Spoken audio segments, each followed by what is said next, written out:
one nation, under God, indivisible, with liberty and justice for all. So my invocation this morning is simply to say a word about a friend to this community that we lost this past week, Betty Simpson. I don't think there was anyone who attended more meetings, who participated in more committees, who had a greater impact on this island than Betty, and always with a smile and her charming personality. You know, everybody said, oh, she was such a nice woman. Well, she was a force to be reckoned with. And those of us who knew her, people are laughing, so you evidently knew her. Betty was a marvelous and extraordinary woman, and she will certainly be missed. Amen. Amen.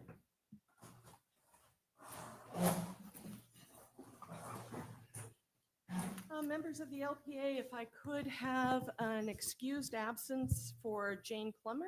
So moved. Second. Thank you, gentlemen. Any objection to that motion? Hearing none, Jane is excused. And could we have a motion to accept Mr. Sudduth remotely? So moved.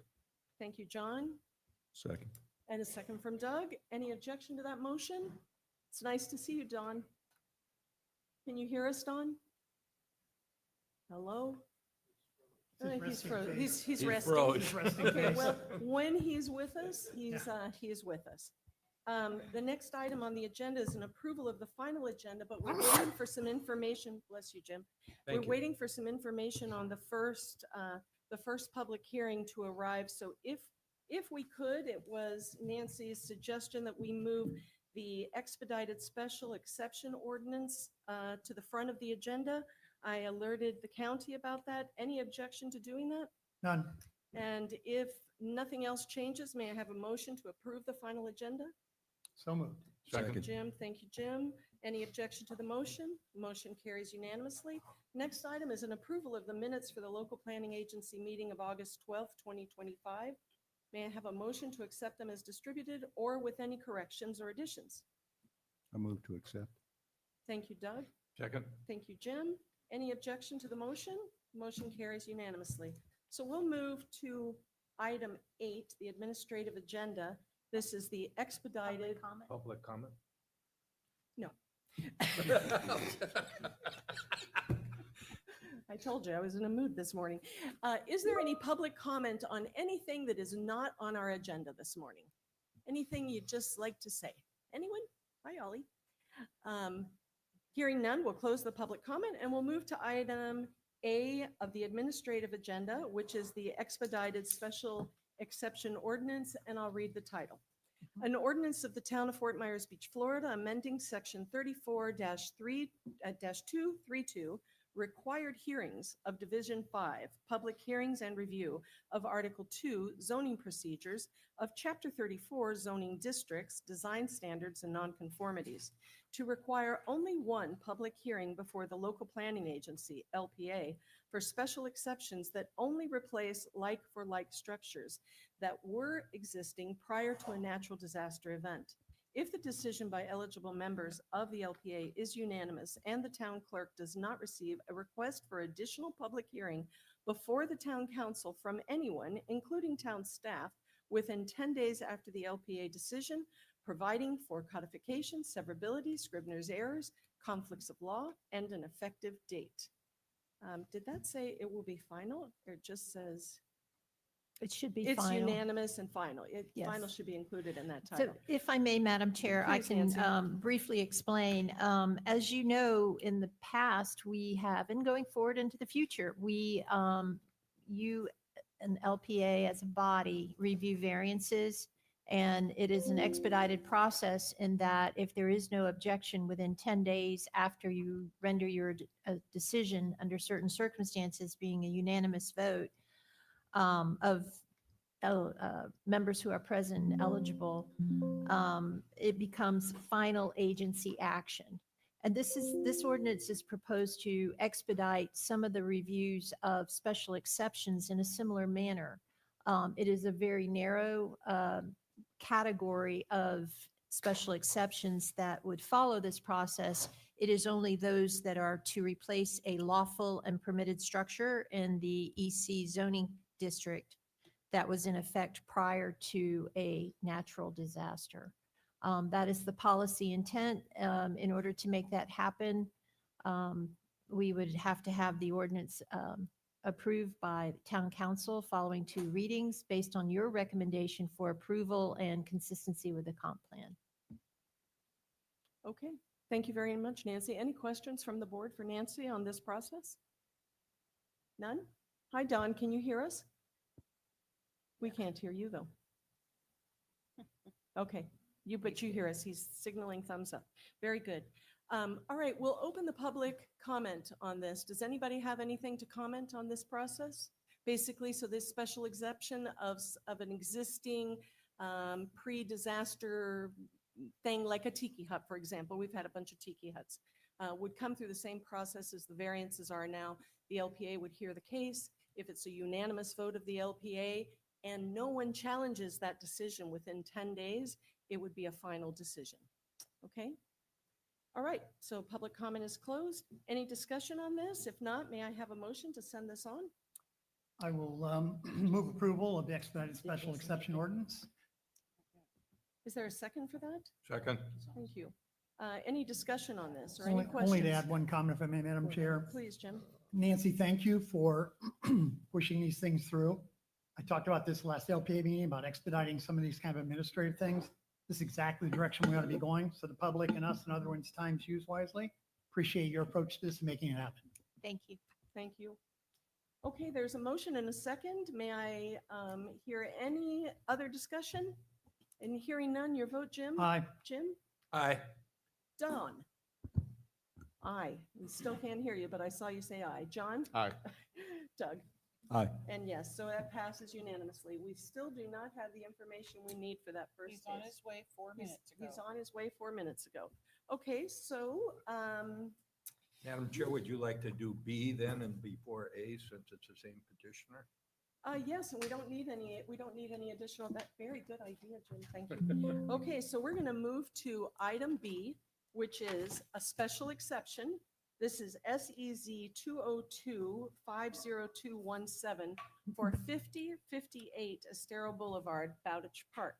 This is a resolution of the Town Council of the Town of Fort Myers Beach, Florida, approving with conditions or denying special exception SEZ 202-250-217 to allow like-for-like replacement of boardwalks, paver deck, sidewalk, decking, and benches in the EC zoning district, seaward of the 1978 CCCL line, for the property located at 5058 Estero Boulevard, commonly referred to as strap number 244623W10080D0400, providing for Scrivener's errors, severability, and an effective date.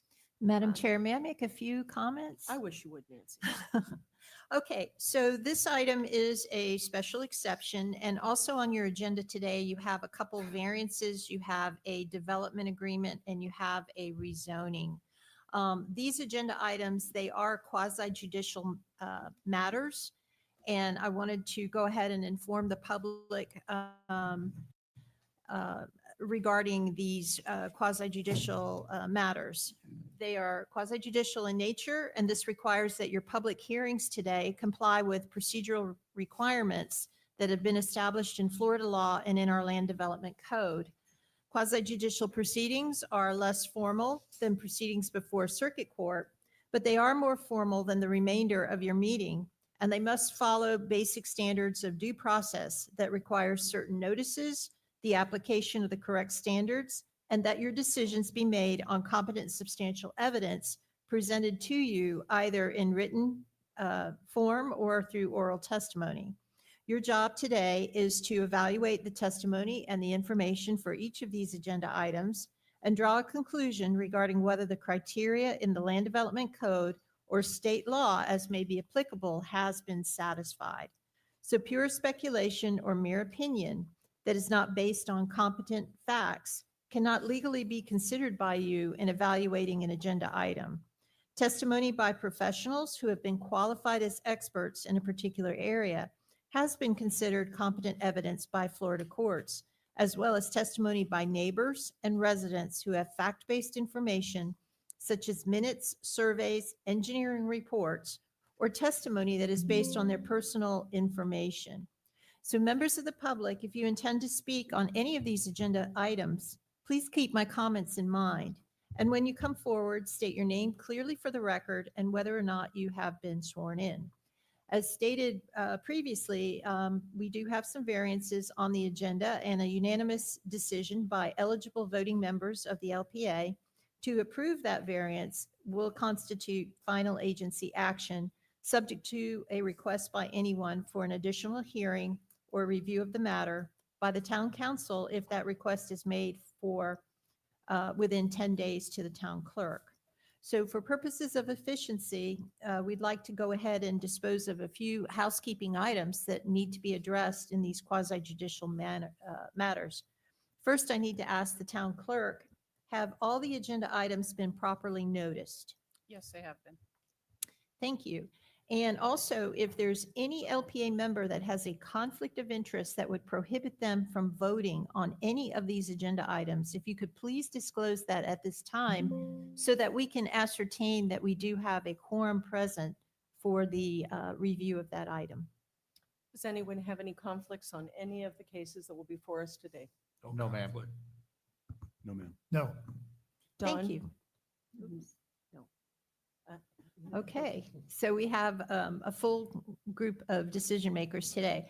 The next, we need to swear in any witnesses or individuals who will be giving testimony today. If there's anyone present, please stand. This is for any of the cases. If you're here to talk about anything that's coming before us today, this is your time to stand up and be sworn in. Quite a number. The clerk will now administer the oath. If you'll all raise your right hand. Do you solemnly swear or affirm that the testimony that you're about to give is the truth, the whole truth, and nothing but the truth?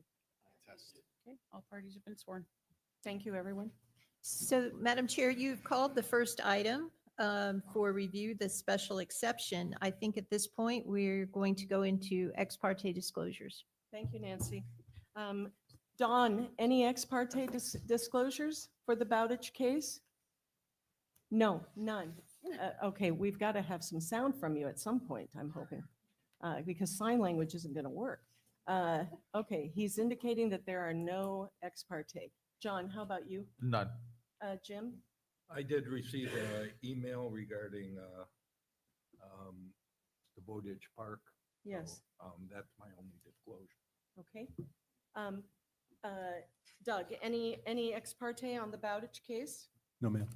How about you, Jim? Same as LPA member vote? Yes, same as LPA, as Jim, exactly. We got an email.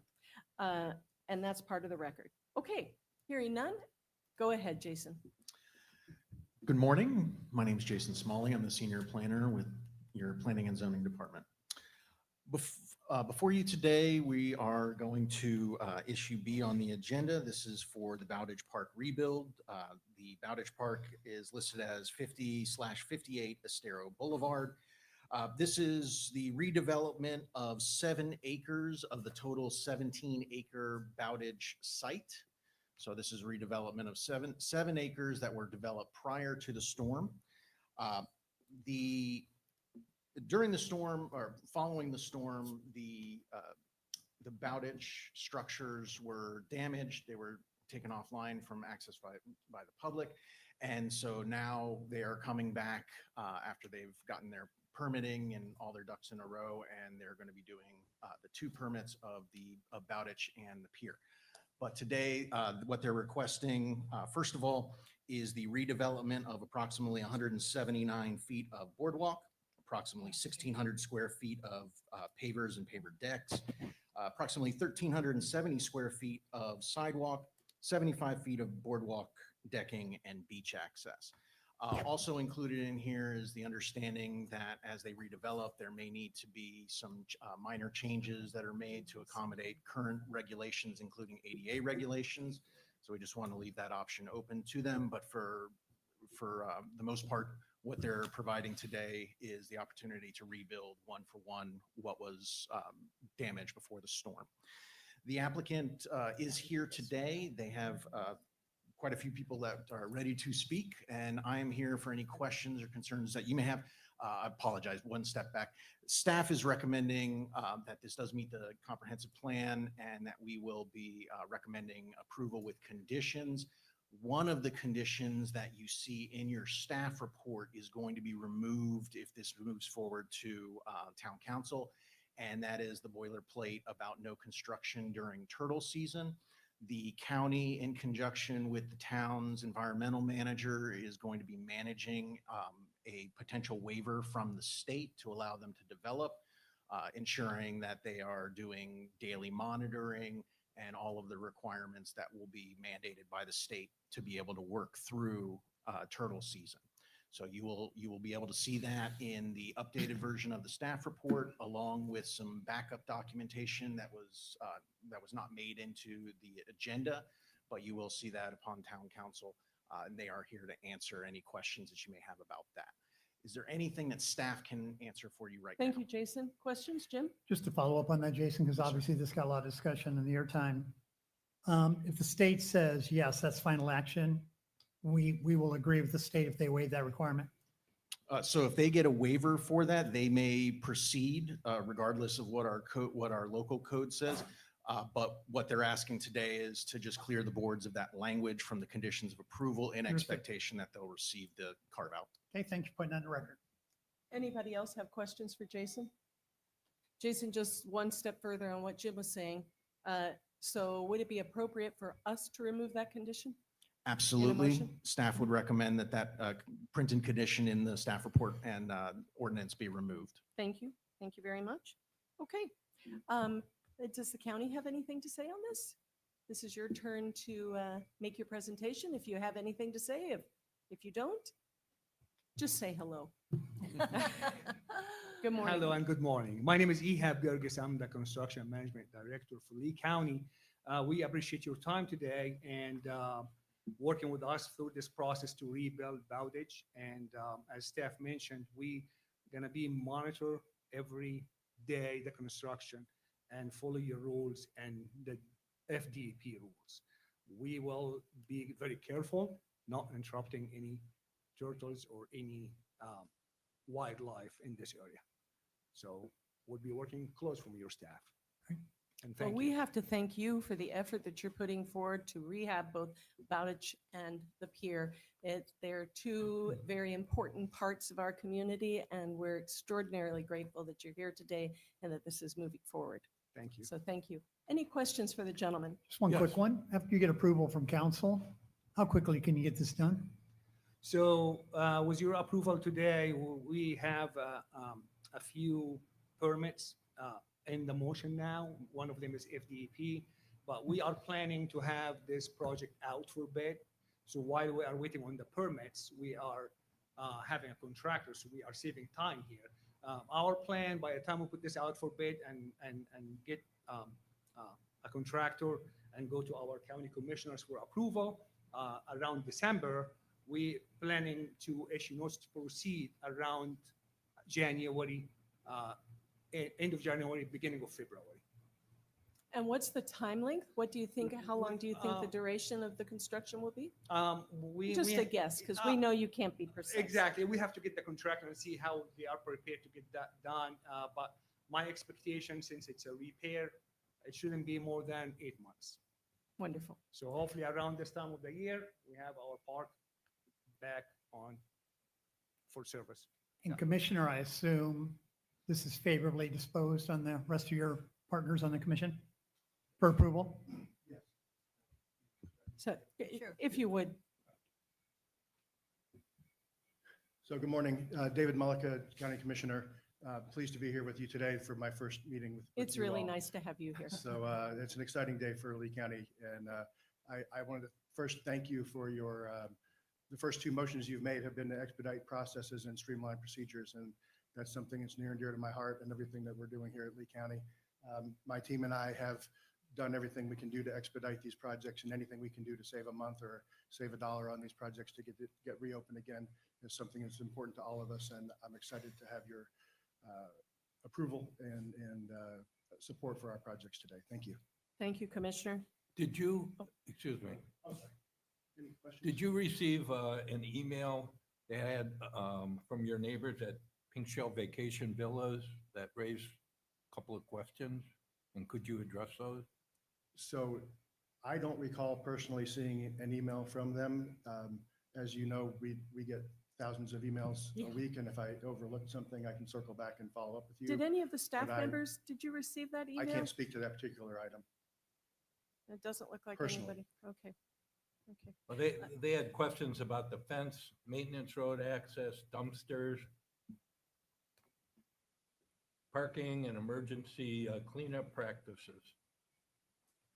There were I'm- quite a few issues raised, Commissioner, Okay. and perhaps we can get that to you and your team, so you'll be So we can prepared for direct that. staff to get with Exactly. them and answer That those would be questions for wonderful. them. That We would be always want wonderful. to be good neighbors and make sure that we're communicating properly. So thank you for that opportunity. Thank you. Any other questions? John, anything? No, thank you.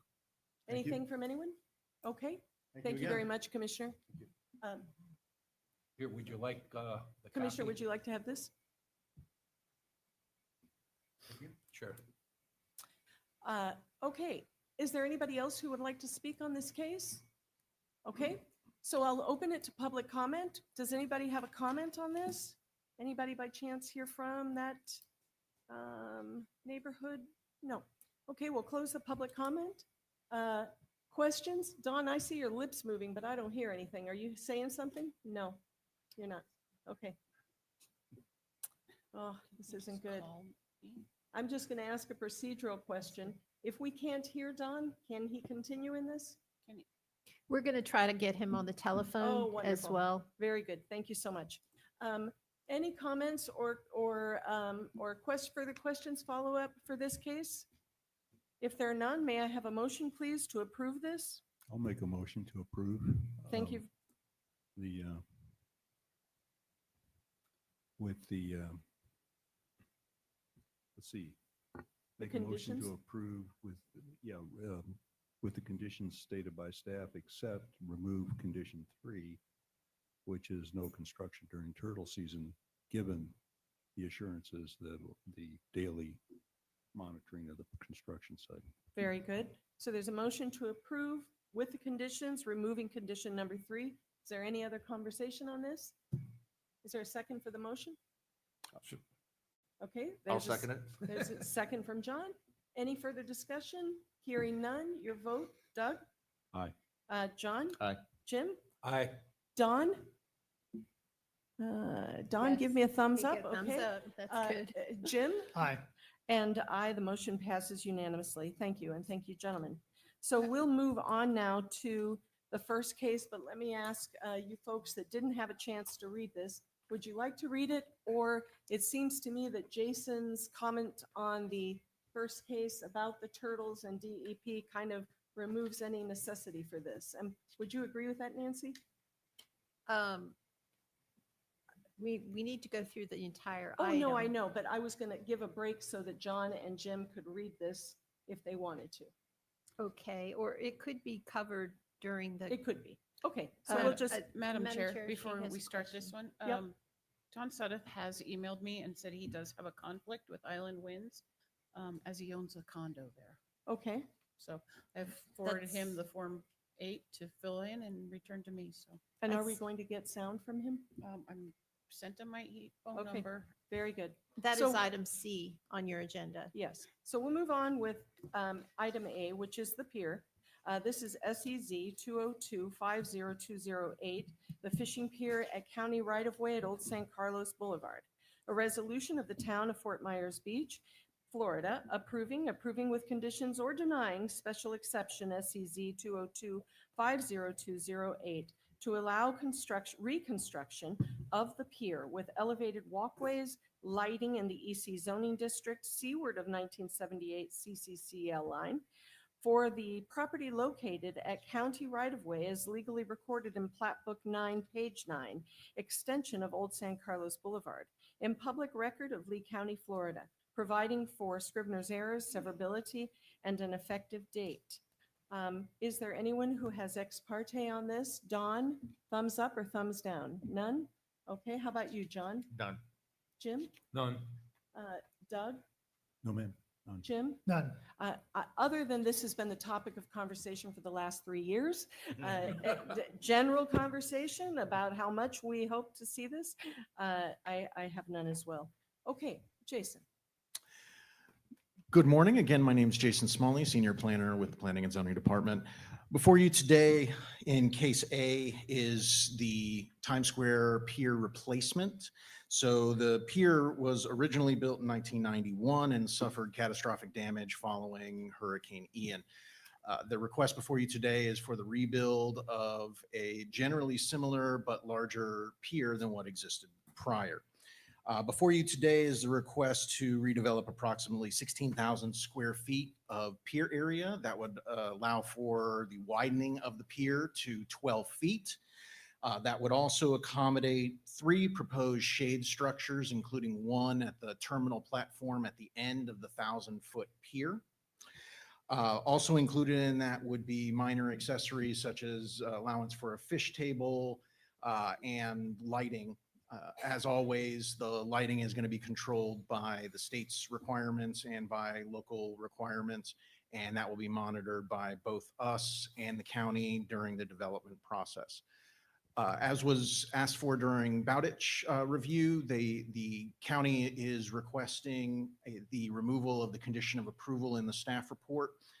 That condition of approval barred development during turtle season, so the same justification is being used that they will be attempting to get a waiver from the state, and provided that they are given that, they will be required to do monitoring, daily monitoring, and that will be the requirement and an expectation from the county that they will make sure that they have their people out there doing that work in conjunction with Chad and the town's environmental program.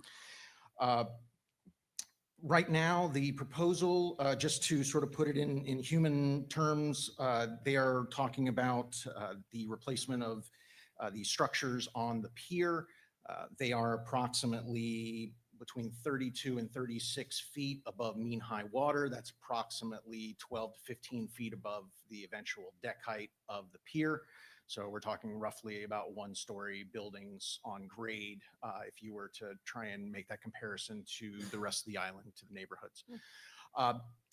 The applicant is here. They are more than welcome to, or excuse me, more than willing to discuss finer points of this, including the document that was brought to y'all's attention this morning. But staff is also here for any concerns or questions that you may have. I also like to state that the staff does recommend approval of the project with the conditions, provided that we remove the language about the no development during turtle season. Thank you, Jason. Questions for Jason? Anyone? Okay, thank you very much. Madam Chair, Yes. I have Don Suddeth by phone. Don, you can hear us now? Or you can, you've been able to hear, and now we can hear you.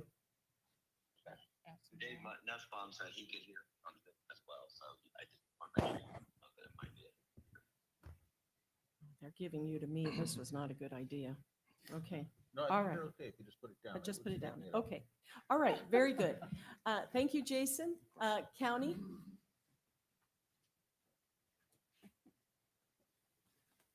Good morning, Ehab Gerges Construction Management, Lee County. Again, thank you for your help today.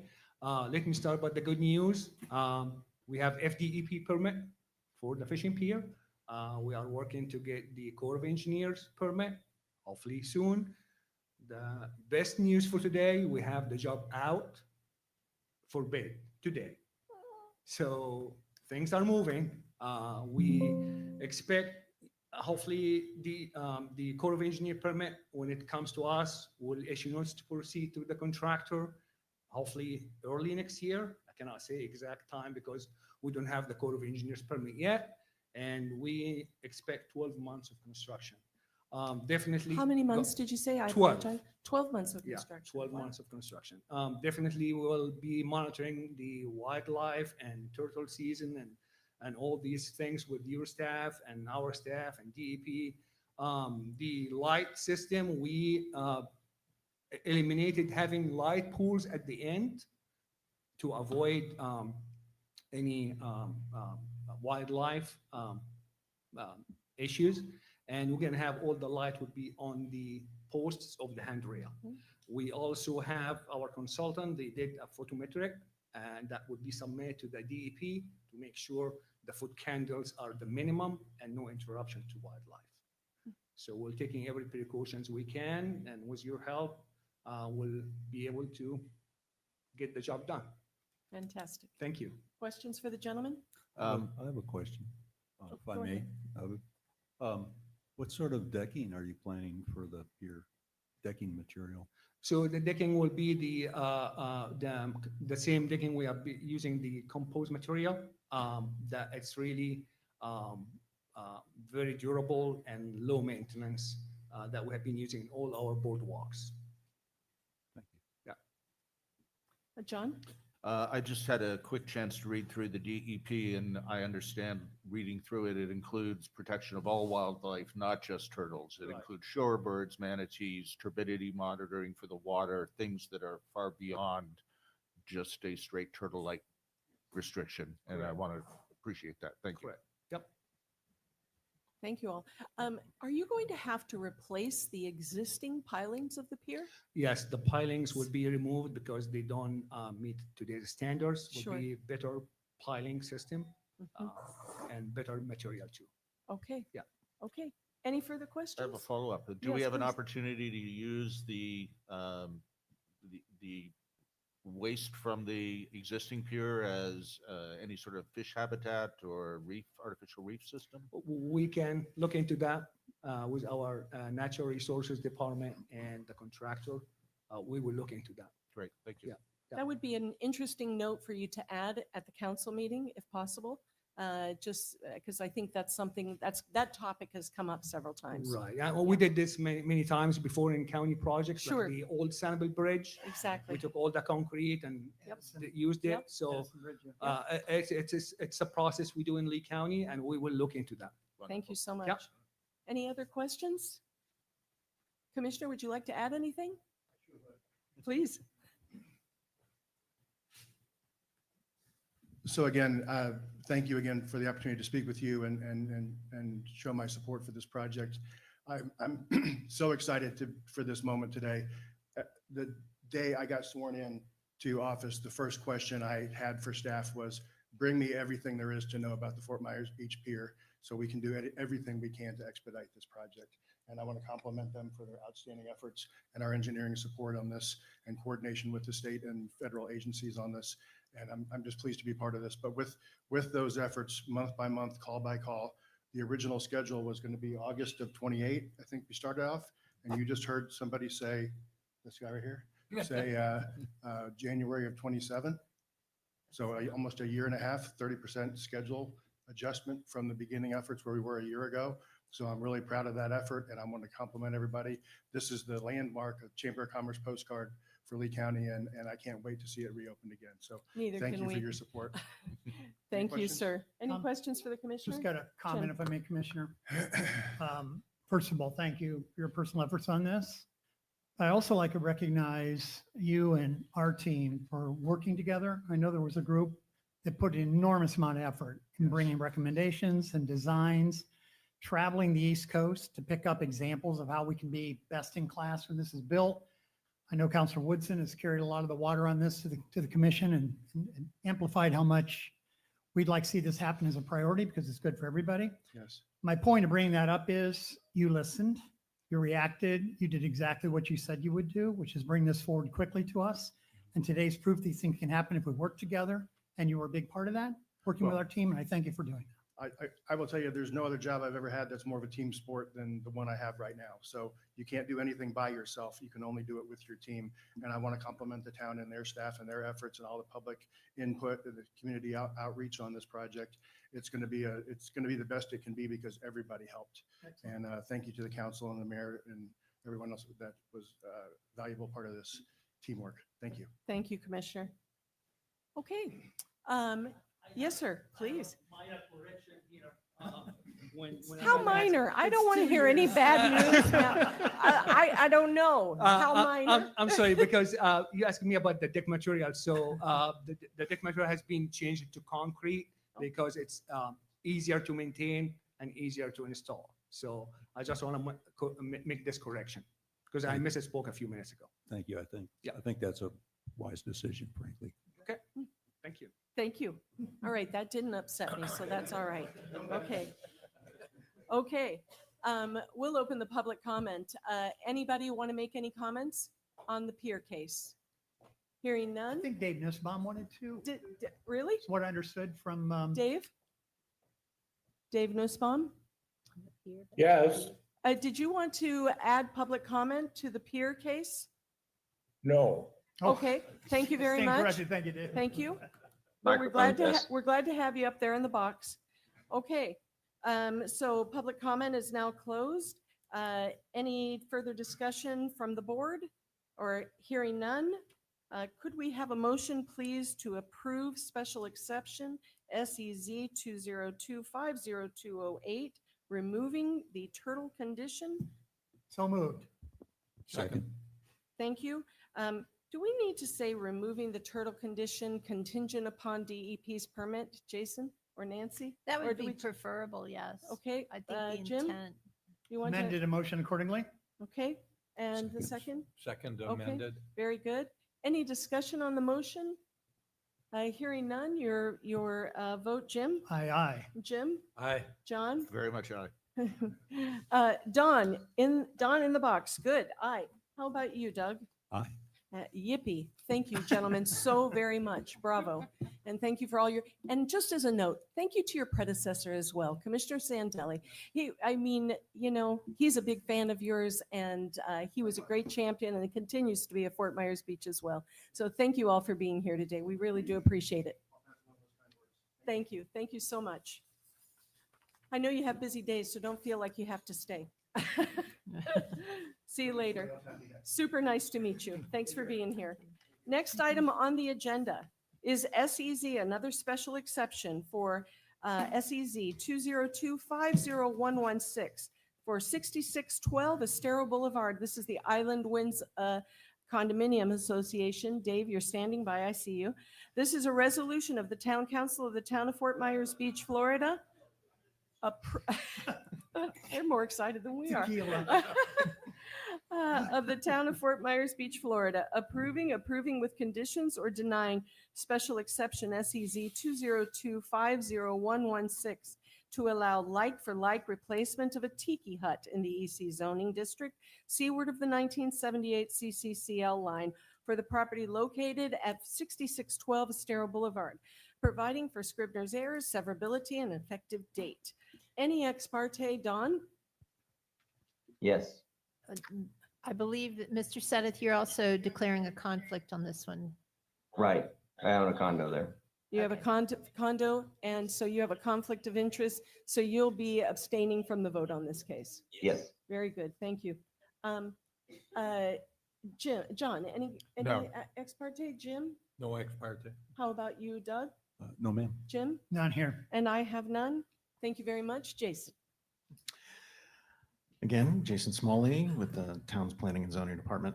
So before you today, as was mentioned, is a request by the Island Winds condominium associated at 6612 Estero Boulevard for the redevelopment of a single tiki hut that is going to be proposed seaward of the 1978 CCCL line.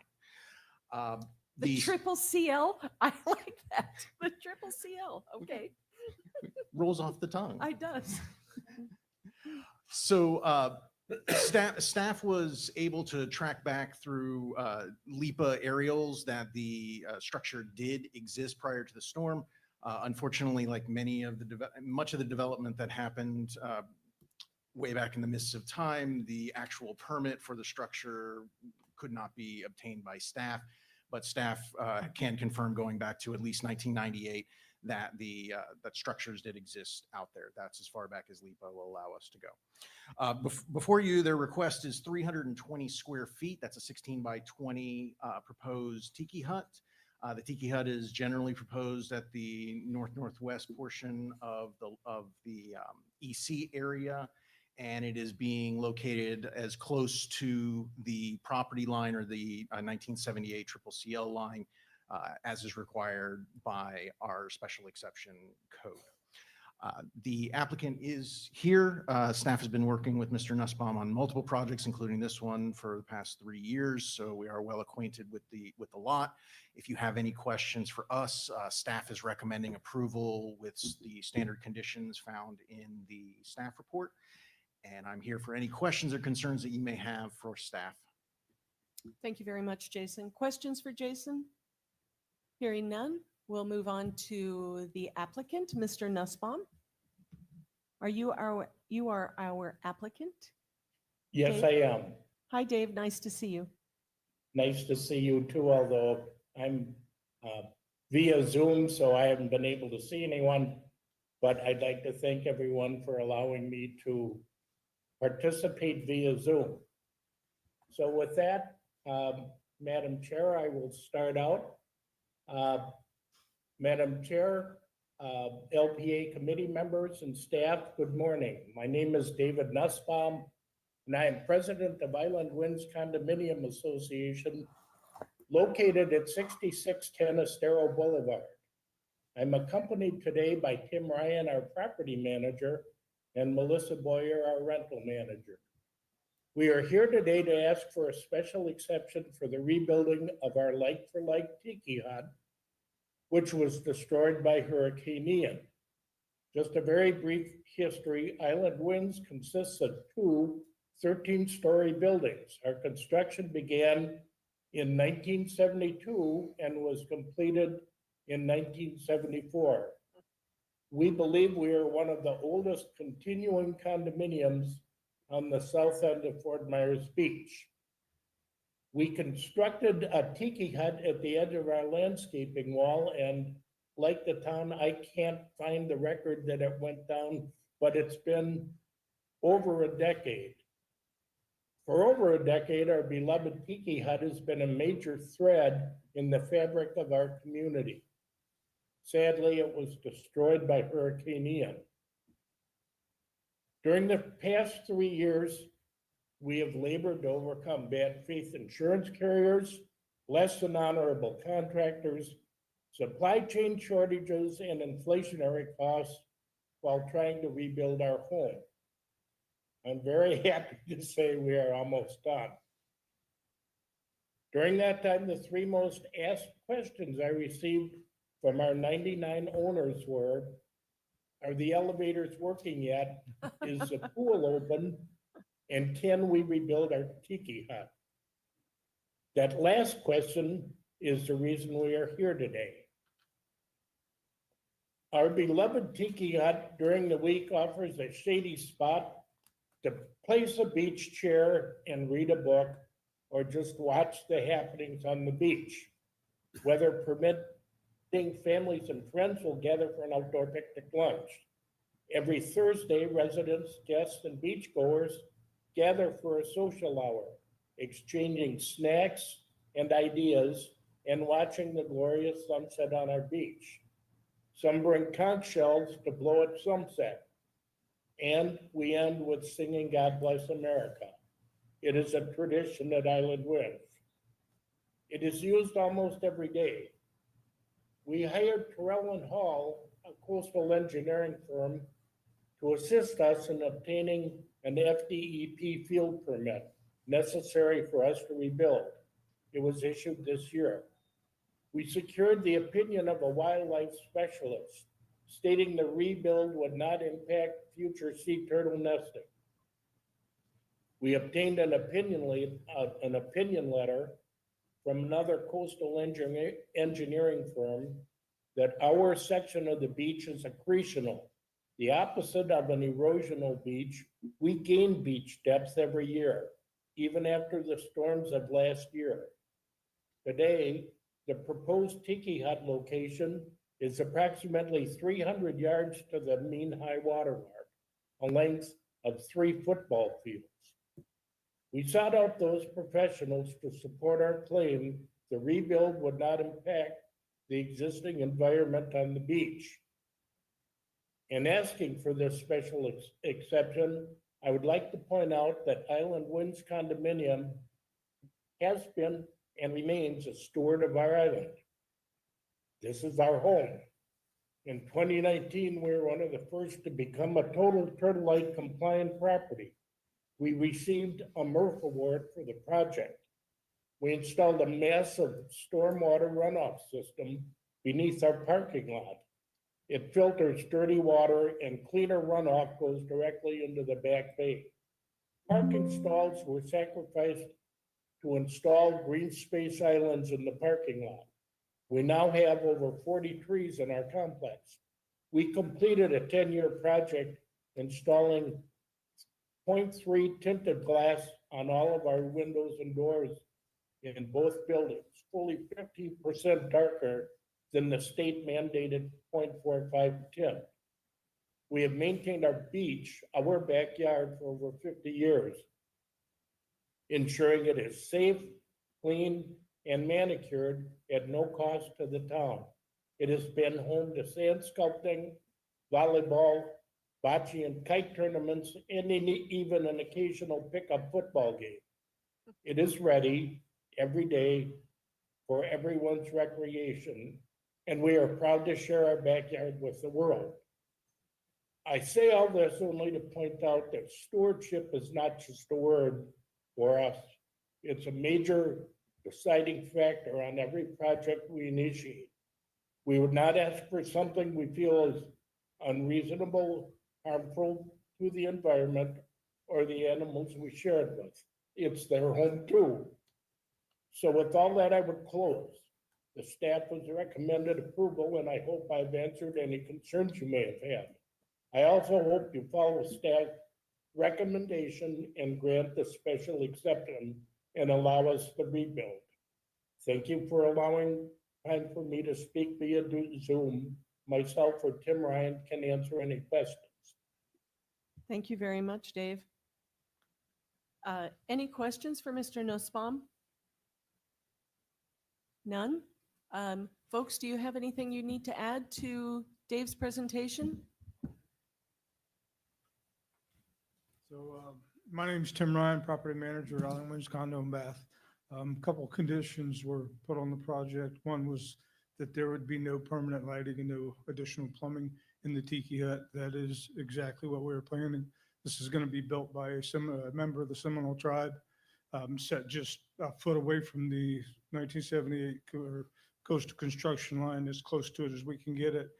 It's just basically for use for our owners, beach guests. I know some of our neighboring properties, some of their guests use it for a shady spot to wait until the beach chair service that's out on the beach comes up, and we'll escort some of the guests out towards the beach, because the beach in front of Island Winds is literally 300 yards. I mean, it's a long walk out there. My wife and I really have to think about it before we make that decision to walk out there, because all the stuff you have to take, you carry out, and it's easy to carry out, but then you have to carry it back. So we are a long ways away from the water. And honestly, we got with Terrell Hall, and they gave us a letter. If you guys would like to see a copy of it, I have a copy for each one of you, that basically states that they feel it'll have no impact on the future nesting of sea turtles.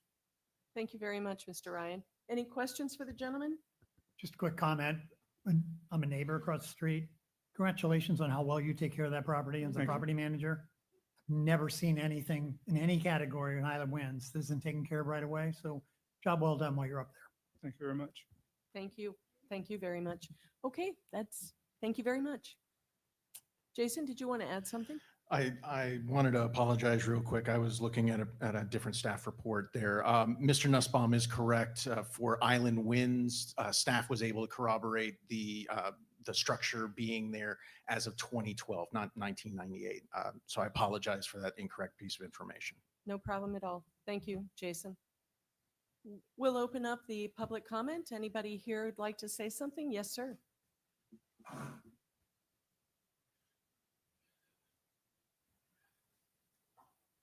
Good morning. Good morning. My name is Chip Fost. I'm the general manager at the Hilton Sea Watch on the Beach property, which is directly next to Island Winds. On behalf of the property and the owners at Sea Watch, we fully support the restoration of the Tiki Hut. Thank you for being here. We appreciate that. You're very welcome. Thank you. Anybody else wish to speak? Seeing none, we'll close the public comment. Is there any further follow-up from the board? Any questions you'd like to ask of Mr. Nussbaum or Mr. Ryan or the staff? Hearing none, may I have a motion to approve this special exception? I'll make a move to approve the resolution SEZ 202501116 6612 Estero Boulevard, Island Winds Condominium to rebuild their tiki. Thank you, John. Is there a second for that motion? That's including the staff conditions. Including the staff conditions. Thank you, Jim. I'll second the motion. Okay, so there's a motion and a second. Is there any further discussion on this? Your vote, John? Aye. I'm an aye. Jim? Aye. Don Suddeth abstains. He has a conflict. Doug? Aye. Jim? Aye. And the motion passes unanimously. Thank you all very much. And Dave and Tim and all of you, I agree with Jim. I mean, your property is probably a true example of how people can get things done when they're organized and they have a good team leader. Congratulations, Dave. All Thank you right. very much. Thank you. You're on to the town council. You're approved. Thank you all. Next item is, anybody need to take a break? Are you good? Keep going? Okay. VAR 202-40302. This is for 435 Madison Court. This is a resolution of the Fort Myers Beach Local Planning Agency approving with conditions or denying variance 202-40302, requesting 1, a variance from Land Development Code Section 34, Table 34-3 to allow a 19.5-foot setback where a 25-foot setback is required, and 2, a variance from Land Development Code Section 34-1174D1A to allow an accessory structure setback of 3.2 feet where a 5-foot setback is required for the property located at 435 Madison Court, generally referred to as strap number 244623W10060D025F in Fort Myers Beach, and providing for other clarifications as necessary, providing for conflicts of law, Scrivener's errors, severability, and providing for an effective date. Any ex parte, Jim? None. How about you, Doug? No, ma'am. I have none. Jim? None. John? None. Anything from you, Don? No conflict. Thank you very much. Okay, we'll begin. Jason Green. Good morning, Jason Green, Community Development. I'm picking up some of these staff reports, so bear with me with some of this. I'll try to answer your questions. They were prepared by other staff, but we'll close this out with you here. Thank you, As Jason. Yeah, no problem. As you mentioned, there's two variances that being requested. The 19.5-foot setback where a 25-foot setback is required. And then the second one being accessory structure setback of 3.2 feet where a 5 feet setback is required. The issue essentially arose due to problems with the original contractor from the home and an incorrect property boundary survey. The home and pool were constructed with setbacks measured to the seawall and not the rear property line as required. And through the post-construction as-built and other processes, it was revealed that that measurement was obviously incorrect.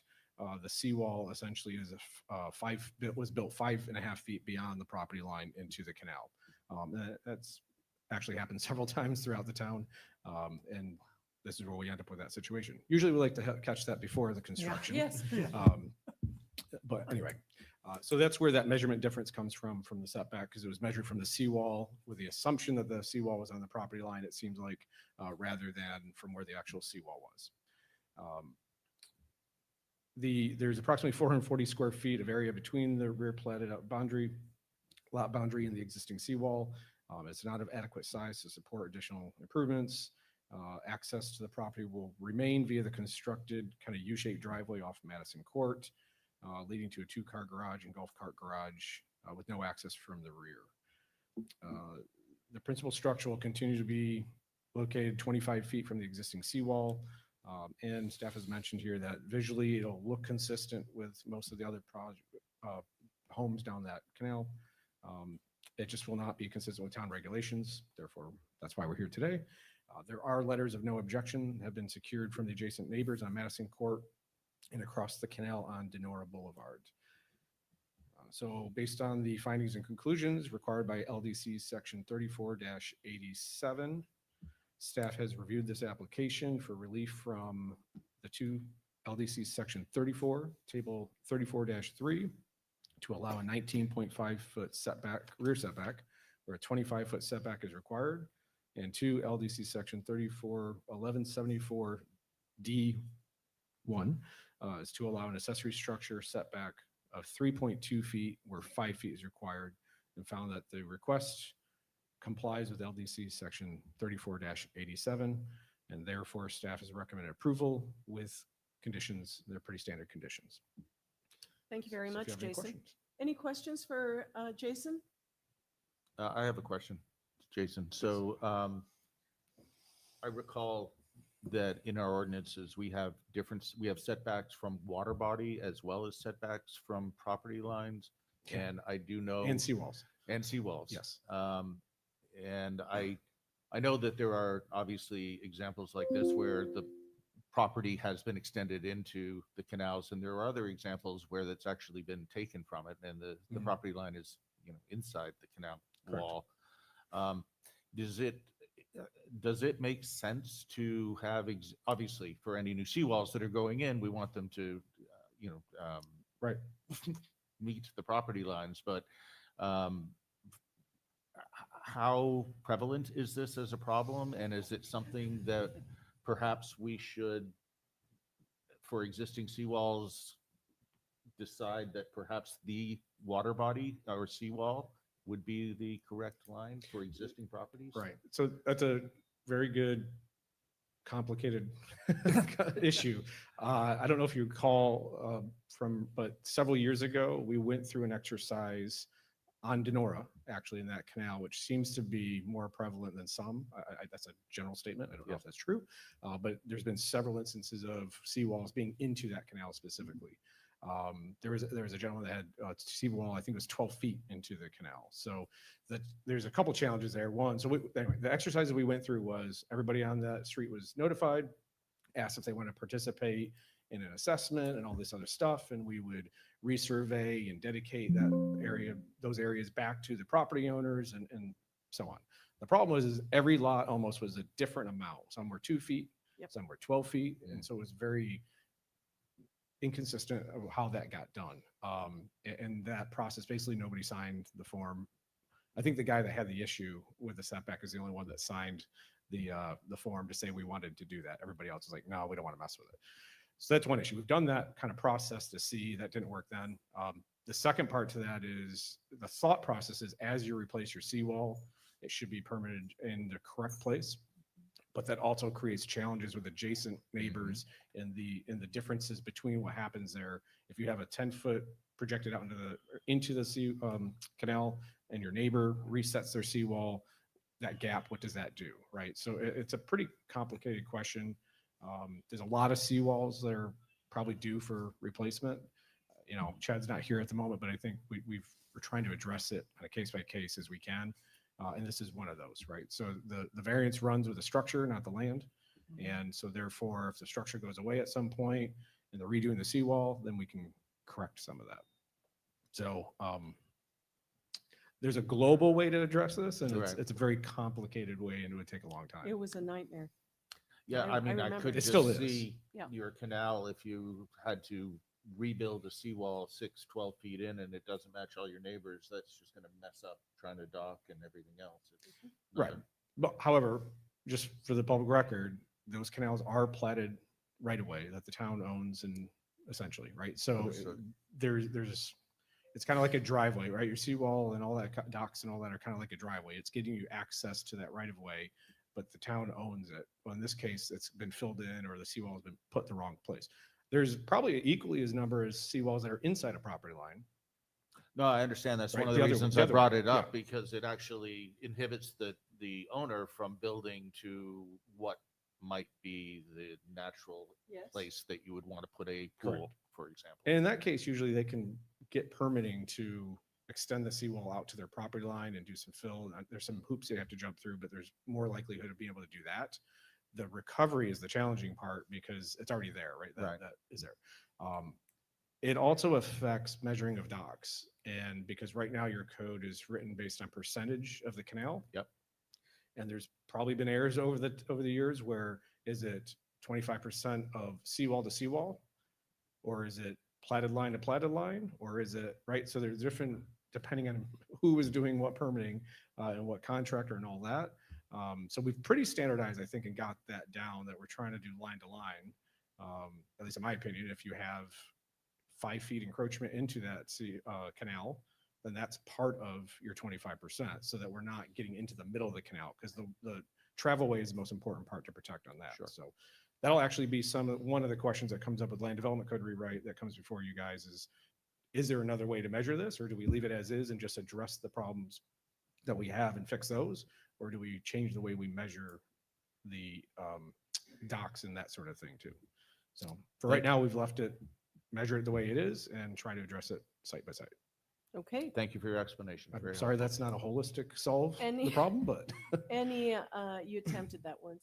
Yes. Any other questions for Jason on the 435 Madison Court case? Thank you, Jason. Is the applicant here? Good morning. Oh, it's nice to see you, Tina.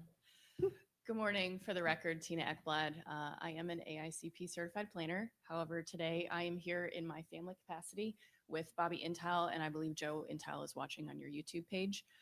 We are in agreement with the staff report and everything that Mr. Grain just said. I do want to note that the house, pool, and boat dock are constructed. I'm happy to answer any questions that you may have, and we Or would just that. we would appreciate your recommendation of approval. We are awaiting certificate of occupancy. Thanks, Tina, Thank very you. much. Any questions for Ms. Ekblad? No questions. Thank you very much. We'll open the public comment. Is there any comment on 435 Madison Court? Seeing none? Oh, yes, Barbara. Good morning, Madam Chair and LPA. Good Barbara morning, Hill, Barbara. the record. This was the first I've learned of this variation request. And I live on Madison Court, and I just wondered why I didn't know this before this morning. Obviously, it's a fait accompli. The house is already constructed. So I am not even sure which house this is, but I'm assuming that has to do with the complication of the seawall setback and the property that has been questioned when the Turners were having to redo their seawall as well. If I'm not mistaken, I think there was to be a ruling, to Jim's point about, can there be a blanket policy with all of us who are canal front owners that need to have their seawalls either repaired or replaced, that there would be an opportunity for us to not have to deal with these variances, but have the town, what was the word that you were going to use? think- Abandon the properties? I think maybe an administrative review for a variance as a de minimis, something like that. Is that where Something you're like going? that. Like, I yeah. do recall that there was, because that, obviously the Kathy Turner case with regard to that particular seawall was approved singularly with that particular project. But the idea that this would be a larger decision by council to have this consistent. So that's just my thought. I have Thank you, no, Barbara. I have no criticisms except that I wasn't notified. Thank you. Thank you very much. Anyone else? Okay, we'll close the public comment. Any further questions or follow-up from the board? Hearing none, may I have a motion, please? Make a motion to approve variance 202-402-302-435 Madison Court with incorporating the 2 conditions the staff included. Support. So there's a motion and a second. Is there any discussion on the motion? Hearing none, your vote, Jim? Aye. Jim? Aye. Doug? Aye. Don? Aye. John? Aye. Aye. Motion carries unanimously. Nice to see you. Thank you very much. Next- Just a reminder that there was a unanimous decision by eligible voting members. So if there is no request for an additional hearing. This is final agency action. Thank you, Nancy. The next item on our agenda is another variance, VAR 202-50177. This is for 101 Gulf Drive.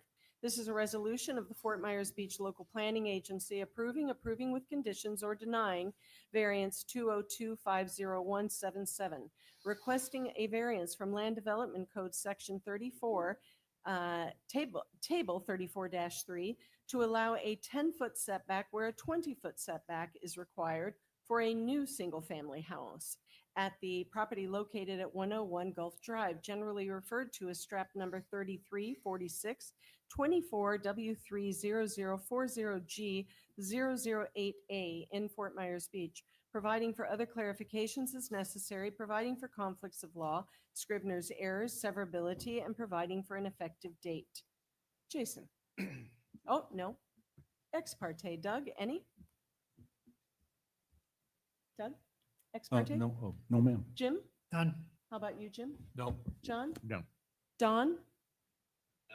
Okay, thank you very much. I have none as well. Jason? Thank you, Jason Green, Community Development. The property owners are requesting a variance, as you mentioned, to allow a 10-foot rear setback where a 20-foot rear setback is required. 20-foot setback is required in order to build a new home in a similar footprint to the previous house. And also in 2021, the property owners granted a variance, resolution 21-39, to permit a swimming pool forward of the primary structure along Estero Boulevard. The pool was never constructed, and the home has been destroyed from Hurricane Ian, unfortunately, shortly after that variance was granted. Due to the location of the parcel along Estero Boulevard, the homeowners desire to utilize the previously granted variance for the pool, the placement of the pool, and then for that front setback. The previous home had approximately a 10-foot rear setback, which means the only place for that pool will be forward of the house. The new home is being proposed in the same footprint of the previous home, although it is much larger. The new home has 2 living levels with 4 bedrooms, where the prior home had 1 living level and 3 bedrooms. The new home appears to be much larger than the previous one, although their exact square footage was not provided. Based on findings and conclusions required under LDC Section 34-87, staff has reviewed this application, variance 2025-0177, for relief from LDC Section 34, Table 34-3, to allow a 10-foot rear setback where a 20-foot setback is required, and found that the request does not comply with Section LDC Section 34-87 as requested, because it is a design choice by the applicant, is not a de minimis difference. However, if the variance is granted, the variance is unlikely to be injurious to the surrounding properties. Therefore, staff recommends denial of variance 2025-0177 to reduce a rear setback for a new single-family home. And your staff report includes some conditions of approval if you do choose to find those findings and conditions different than staff has. Thank you, Jason. Questions for Mr. Green? Any? Okay, thank you. Do we have the applicant here? Good morning. Good morning. My name is Rick Dobbs. I'm from Overland Park, Kansas. My wife of 40 years, Becky Dobbs. Congratulations and nice to meet you. Yeah, thank you. We were here a couple of years ago, 3 years ago, I guess, for 4 years ago, for the pool variance, and we participated in the town council meeting at that time. We are wanting to make this our primary residence, where before it was a rental. And we had spent $200,000 doing a remodel, which finished Saturday before the storm on Wednesday. So take a breath. We all know how that feels. Oh, for God's sakes. Oh, sure do. Yeah. So we watched it from 1,000 miles away, but our next door neighbor lived right through it. And he escaped to the 3rd floor of a condo in mid-morning. And you guys who are here know what mid-morning was like. Yep. And so we tried to get on the island a couple days later. Got kicked off. Couldn't get on. You know how that was. A week later, we came back from Kansas again. And we just searched for their jewelry. We weren't looking for our stuff. We didn't own anything. We just were looking for Kathy and Steve's stuff. That was nice of you. And Did you guys know that Pyrex is indestructible? You know, Yes, yes. we should build our houses in Pyrex because we found 1970s and 1980s and Pyrex of today. We could tell that because we owned our parents' Pyrex and we knew that Pyrex had been around a long time, but my goodness, you guys, we should build our homes out of Pyrex. Sorry, I digress. We're trying to come back for this rear variance because if you've seen our lot, we're on the big curve. Yes. Some people call it something else, but I won't mention, but it's the big curve there right across the street from Church of Ascension. Our new home will be a beautiful on-look to the new church that's being built. If you've seen their plans, our home will have a nice view of our pool that we got the variance for onto the Church of Ascension new building. New church, we're not Catholic, but we may begin to go because it's so convenient right there. Our current state is, since the disaster, we've been coming down here 2 or 3 times a year. Now we stay at the Diamond Head. We've been staying off island, but now we stay on island so we can eat at Mom's and go to the Dixie Fish.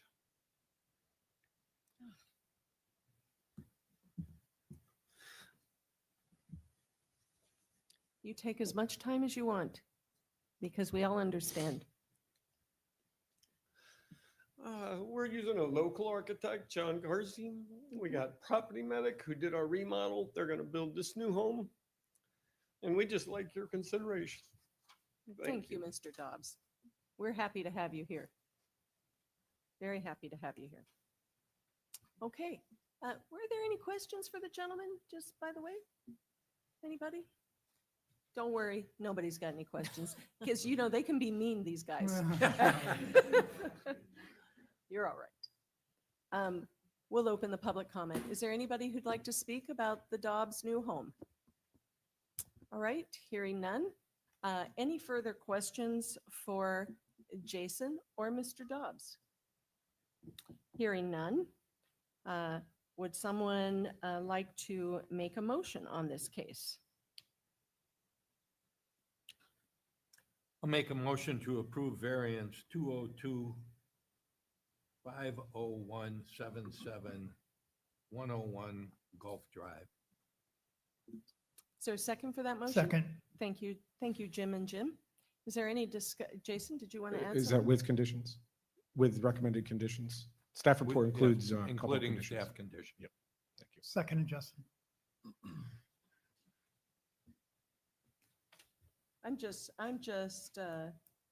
Yes, okay. Mr. Dobbs, are you aware of what the conditions are on this? They're very simple. They're, as a matter of fact, it's kind of boilerplate. Boilerplate. Mhm. Yes, I wouldn't worry about this. Okay. All right. So there's a motion and there's a second. Is there any further discussion on the motion? Hearing none. Your vote, Jim? Aye. Your vote, Jim? Aye. Doug? Aye. Don? Aye. John? Aye. Congratulations. Your vote's unanimous, and now you're on to the council. It'll be very nice to have you here full time. If there's no objection, this will be the last stop. Oh, that's right. That's right. Oh, there's no objection. This will be it for you. Oh, we're very Welcome happy about home. that. Yes, welcome back.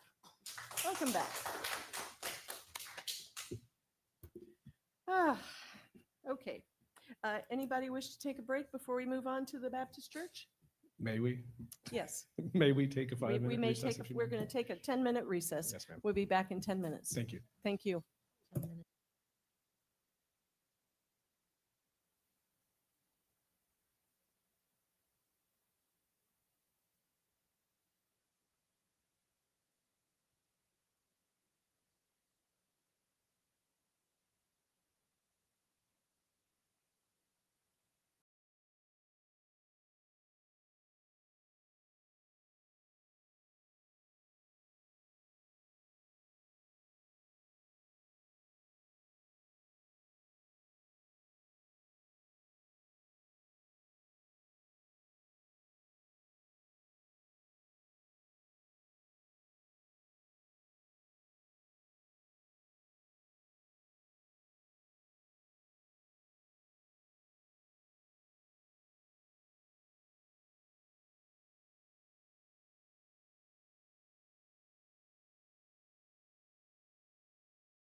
We're back now with our next case, which is a development agreement. One, if everybody would take their seats. This is a development agreement for 110, 130, and 134-138 Connecticut Street, the First Baptist Church. This is an ordinance of the town of Fort Myers Beach, Florida, approving or denying a home rule development agreement for the property located at 110, 130 Connecticut Street, Parcel 1, and 134, 138 Connecticut Street, Parcel 2, Fort Myers Beach, Florida.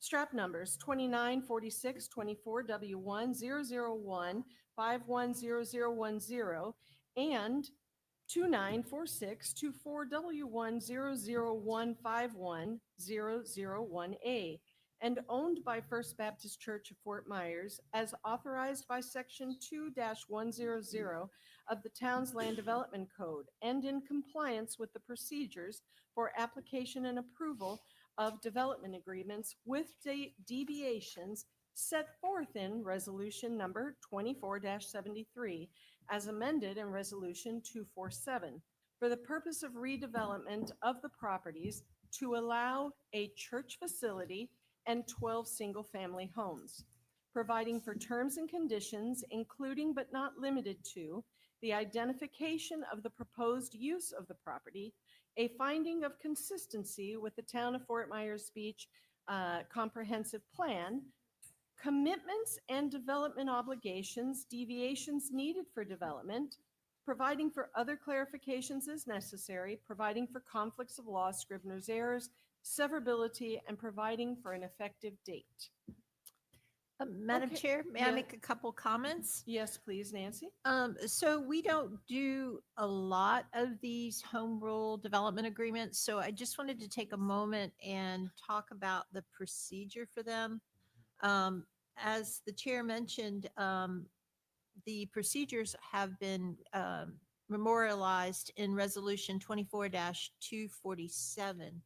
And what those procedures entail is primarily a negotiation between the development team on behalf of the property owner as well as with staff. Once there is pretty close to agreement on a document containing the terms and conditions for the proposed development project, that is brought forward to you. And your job, the public hearing is held before you. Your responsibility is to issue a recommendation for approval with conditions, or denial.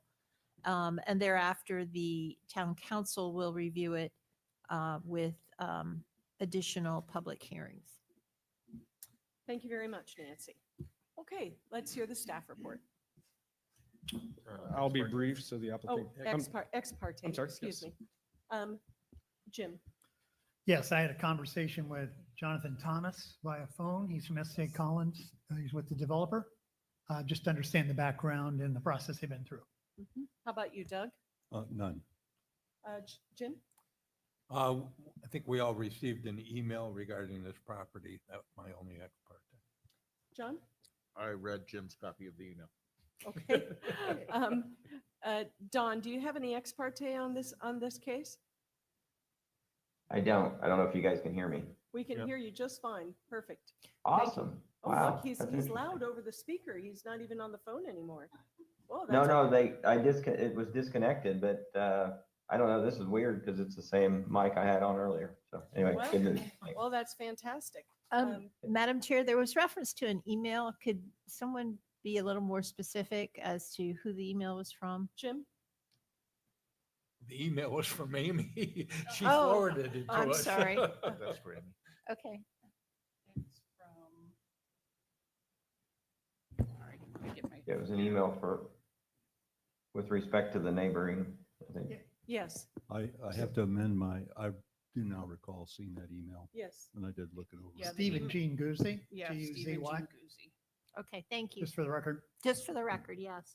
So I had a very brief conversation with Butch Kritzer, and I had a more in-depth conversation with Sean Kritzer regarding this case, just to kind of better understand what they thought the process was. And And at one point, I was talking to Sean, he was thinking about appearing by Zoom, but had so many conflicts. So that's my ex parte, aside from the fact that I live in that neighborhood.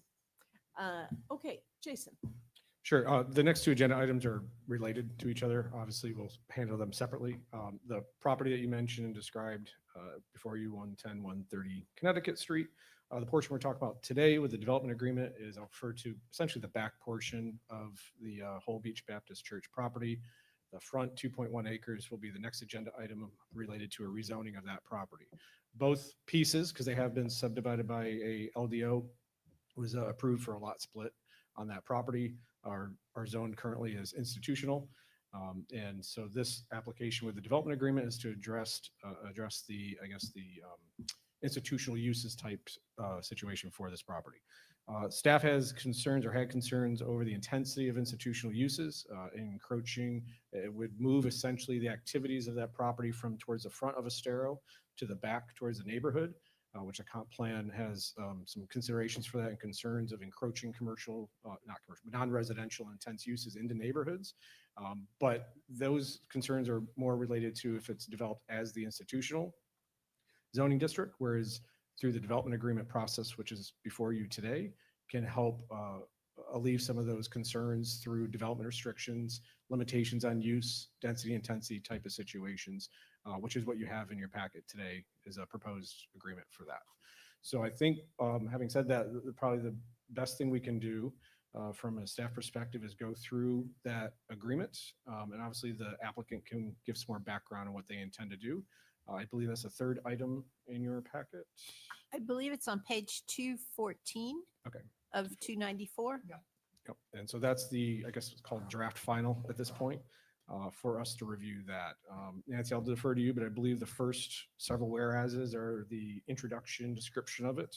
That is correct. And I believe once you get to the findings around page 2 into page 3 is where you have item number 4, proposed development and use of the property is where those start.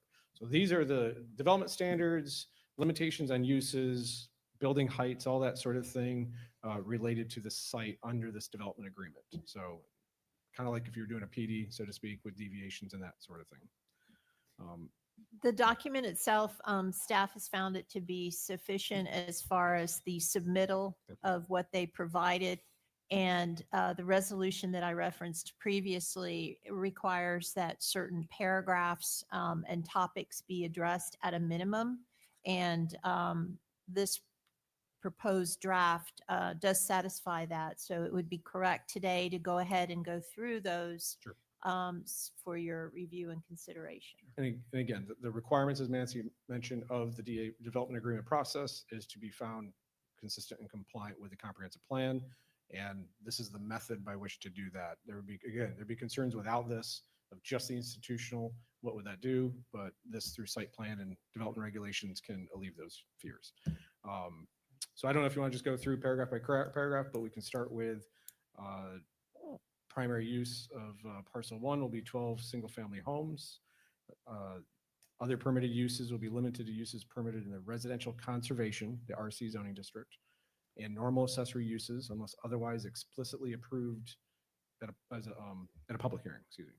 Okay, Jason, can you stop right there? Yes. So, you know, the room is filled with people who live in this neighborhood. Yep. And I'm going to make an assumption, because I haven't talked to any of them, that their concerns might mirror mine, which appears to be a conflict between 12 single-family homes and then all the other uses that are included in the RC zoning district. For example, bed and breakfast, or what's the other one that's like a care center. So, you know, one of my gripes about a development agreement is a lack of specificity that we get in a plan development where everything is itemized. And so, speaking to Nancy beforehand, I find number 1 and number 2 in conflict with each other. Is it 12 single-family homes or is it RC zoning? Which I know 12 single-family homes can be developed within the RC zoning, But the RC zoning as an open category is, to me, not agreeable, not Okay. something that I personally would like to see. And so I'd just like your comment on that, or if anybody else has that same concern. Well, I understand what you're saying. I think I would defer to Nancy, but I believe the process, this development agreement process allows you to get as specific as needed. So I understand your point, the difference between the PD and then generally grabbing a zoning district. Well, this has as been a all learning uses. curve for us. Sure. And I think the presentation of a development agreement it insinuates that there's a contract, that you're entering into a contract. And so my questions earlier to Nancy were, to what extent are we able to modify this contract?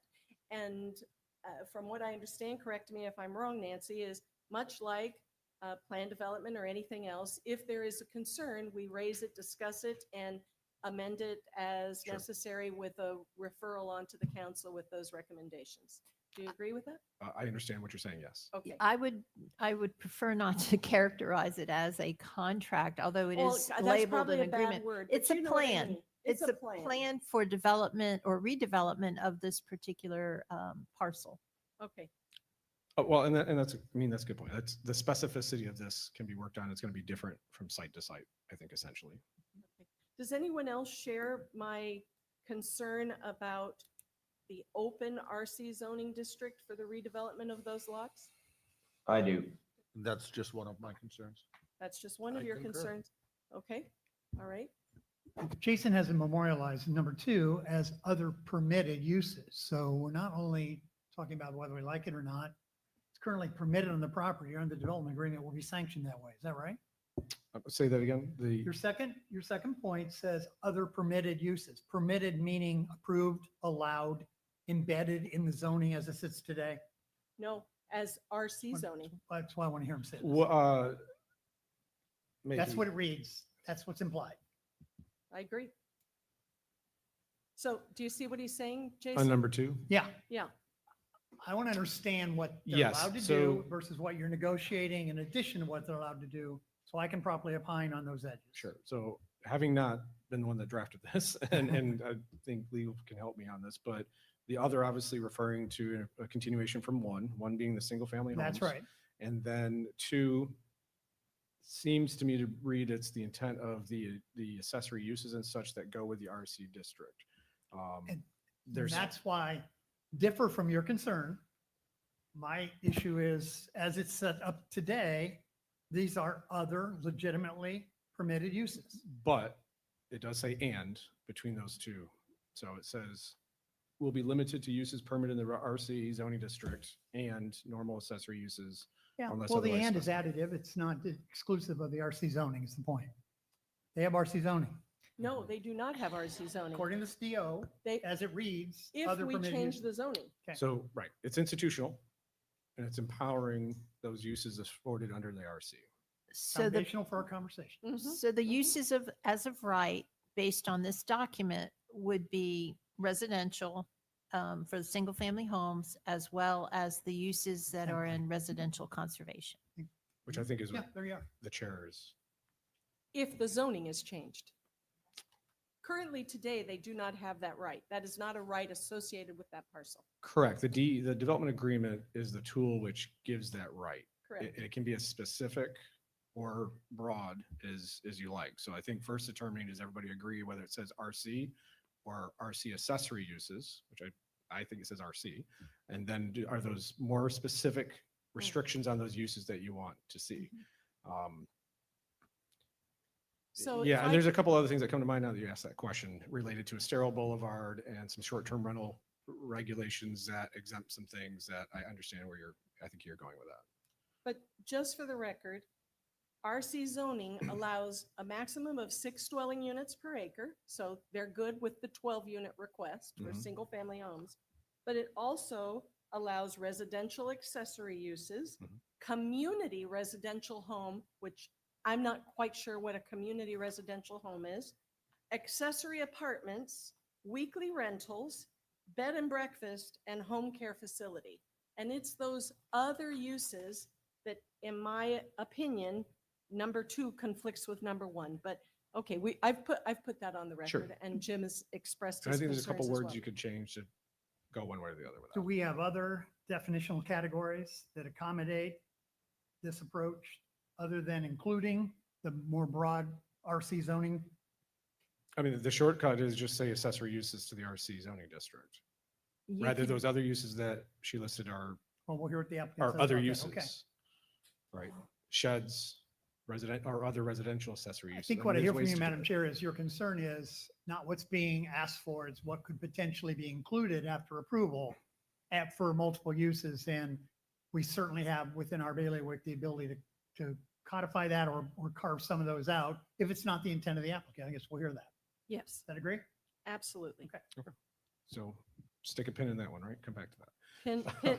Consider the pin stuck. Yes. So building setbacks, there's differentiates between a sterile boulevard, Connecticut, some alleyway setbacks, and some rear lot lines. I don't know if anybody has any concerns or questions about those setbacks specifically. Anyone with concerns on the setbacks? Actually, I do, based on what I see, at least on the site map of the size of the lots and the permitted building size. They're characterized as small houses on small lots, yet they seem to be, the ability at least, to be quite massive when compared to the lot. Yeah, the side setbacks look like 5 feet. You have rear lot lines of 10 feet on some of them, but you also have a sterile boulevard setback of 25 feet. Right, right.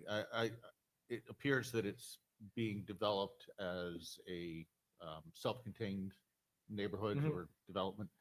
And when I just look and do the calcs, I'm seeing at least a single-family home being over 2,000 square feet, with the second floor being double that. So now we're at 4,200, and if the bottom was enclosed, now we're talking about, obviously it's not usable at the bottom, but depending on it, based on the envelope that it would be permitted here, I could see these being just huge monoliths on this lot. And I get that we don't have the design information, and we're not actually charged to do design information, but we are charged to define the envelopes, right? And if the characterization is small homes on small lots, it conflicts again. Okay. Okay, Another pin. another Sure. pin. All for discussion. I'm sure the applicant's gonna, I'm sorry. Just one comment. So correct me, our minimums are 7.5, right? Even on the small cottage lots? No, well, there's some provisions on small cottage lots that can have a different setback, but Okay. that's usually because of a pre-existing home and other conditions. Gotcha. Okay. Alleys have some paving widths and stuff. Alleys shall have minimum pavement width of 20 feet with 2-foot gutters on each side. Alleys up to 250 feet should not be required to have a cul-de-sac or hammerhead turnaround if serve 10 or fewer lots. And then minimum alley separation from parcel 2 driveway shall be 25 feet. My question on alleys is the cross-section of construction. And that is,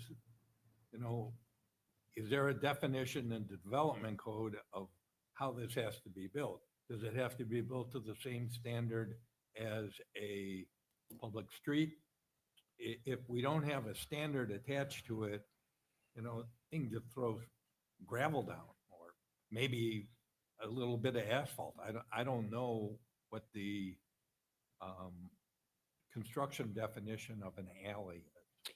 So without the benefit of being able to speak to Public Works or what have you before today, typically in these types of situations, you might see where these are private roads not becoming public roads in the future, or the town wouldn't accept them, but they do want a minimum standard. So there's a difference between width and thickness and structural support. You always want to have streets that are being accessed by the public and by fire, EMS, any of those, to meet a minimum standard from support, from thickness and all It's that. not the width, it's the cross-section of the pavement. Exactly. So from that perspective, I mean, again, these are private roads. I don't think we want to burden these 12 homeowners with a road that falls apart after 2 years or something. Whereas if we have it tagged to a construction similar to a road cross section, we're Correct. guaranteeing that it's going to have some lifespan.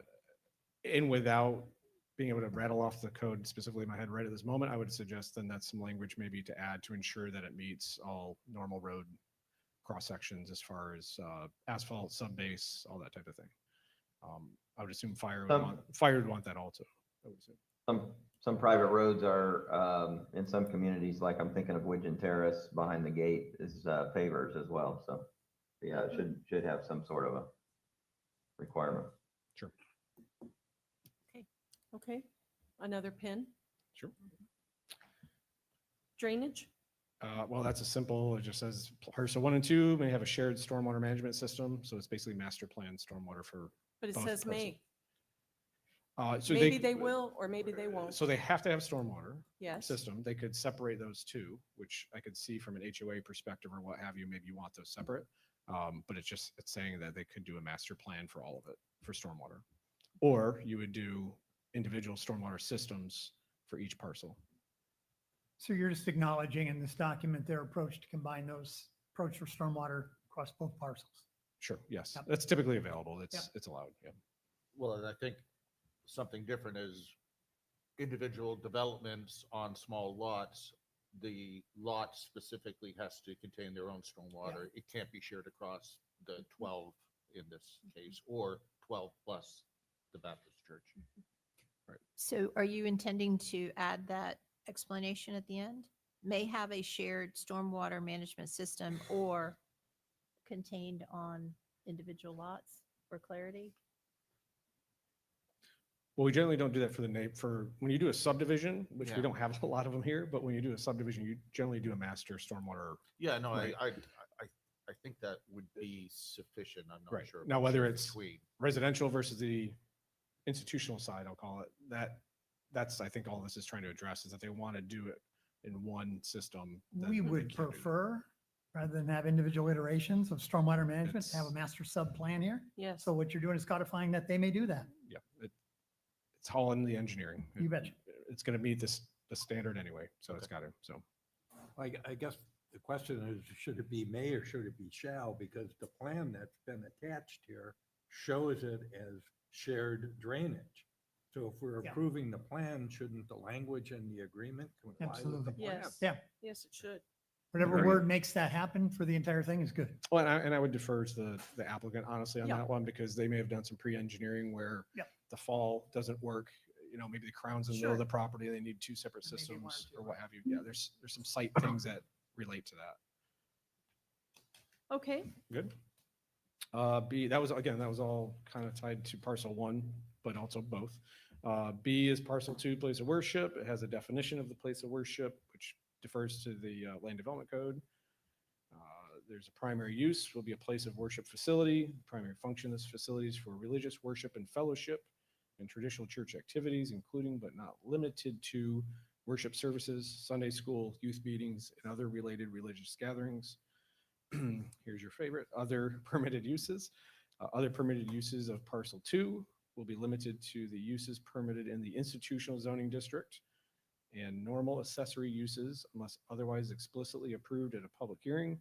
No housing, social services, or rehabilitation programs will be conducted on site. And I'll pause there for those 2. you don't happen to have a list of the other uses, do you? I didn't print that one because it wasn't a concern to me, because I thought the concern that would be addressed was the social services, rehab programs, et cetera, conducted on site. And it says that there will be none of that. Correct. Correct. Okay. Okay. Maybe in the meantime, will you pull that up? Other uses for IN? Yes. Thank you. Oh, somebody did. You forgot about how difficult we were, didn't you? Oh, no, not at all. All right. Prohibited But this is a good question. uses. Yep. So prohibited uses, no temporary or permanent living quarters or dwelling units will be provided on site. Again, that is specifically talking about parcel 2. I think that's supposed to be or overnight parking of recreational vehicles. Is it? Because that's a question. It doesn't say that. It just says overnight parking of maybe Oh, we can add. because it's a list. Okay. prohibited uses, Okay, overnight parking. very good. Yep, sorry. Yes. A general question, and maybe this is more appropriate for the applicant, but was there any discussion about the existing trailers, since trailers seem to be a hot topic on the island? Hot topic. So there is a pending code enforcement proceeding right now, and they are working towards coming into compliance with the flood regulations. And I believe that, if I recall correctly, the existing structures would be relocated and relocated at a height that is acceptable under our flood regulations. They're going to be moved. And there was a deadline on October 1st to get that complied with, as I understand from the magistrate meeting. Yes. Yeah. And then ultimately, the trailers will be replaced with a new structure? I would defer to the applicant for that. I don't know the timing of when that would happen. But again, We'll reserve the question for the we'll ask that, applicant. right? then. And timing is a part of your development standards. So that's something that you can ask and talk about. Let's see, where was it? Building setbacks. Buildings are adjacent to public street right away. Building setback shall be 20 feet from that public street right away. Building setbacks from side lot lines will be a minimum of 7 feet. And building setbacks from rear lot lines will be a minimum of 20 feet. I think you can defer to your site plan for more detail on that, if that makes sense to you from the appropriate location. Obviously, with the thought being not being right up on top of the residences behind it would be preferential. Yes. Parking will be provided per the requirement in section 34-2052 of the LDC, as it may be amended, which means they're subject to any amendments that come through. Minimum sanctuary square footage, gross floor area is 7,000 square feet. Height structure will be limited to maximum height of 35 feet as measured pursuant to 34-631 of the LDC. And the structure is limited to 3 habitable floors.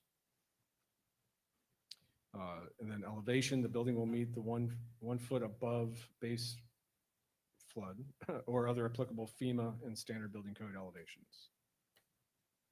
I would probably recommend that they could be, I don't know, maybe I'm saying something, but more than just the 1 feet if possible too. That's called freeboard, basically. Yep. Yeah. 1 is the minimum in Florida. Environmentally sensitive lands, or no environmentally sensitive lands on the site. And apparently there are no, as of this was written, no threatened or endangered species on site. Those are all, just for everybody's awareness, those are all subject to, if something shows up tomorrow, then they're subject to the regulations provided by state, federal policy.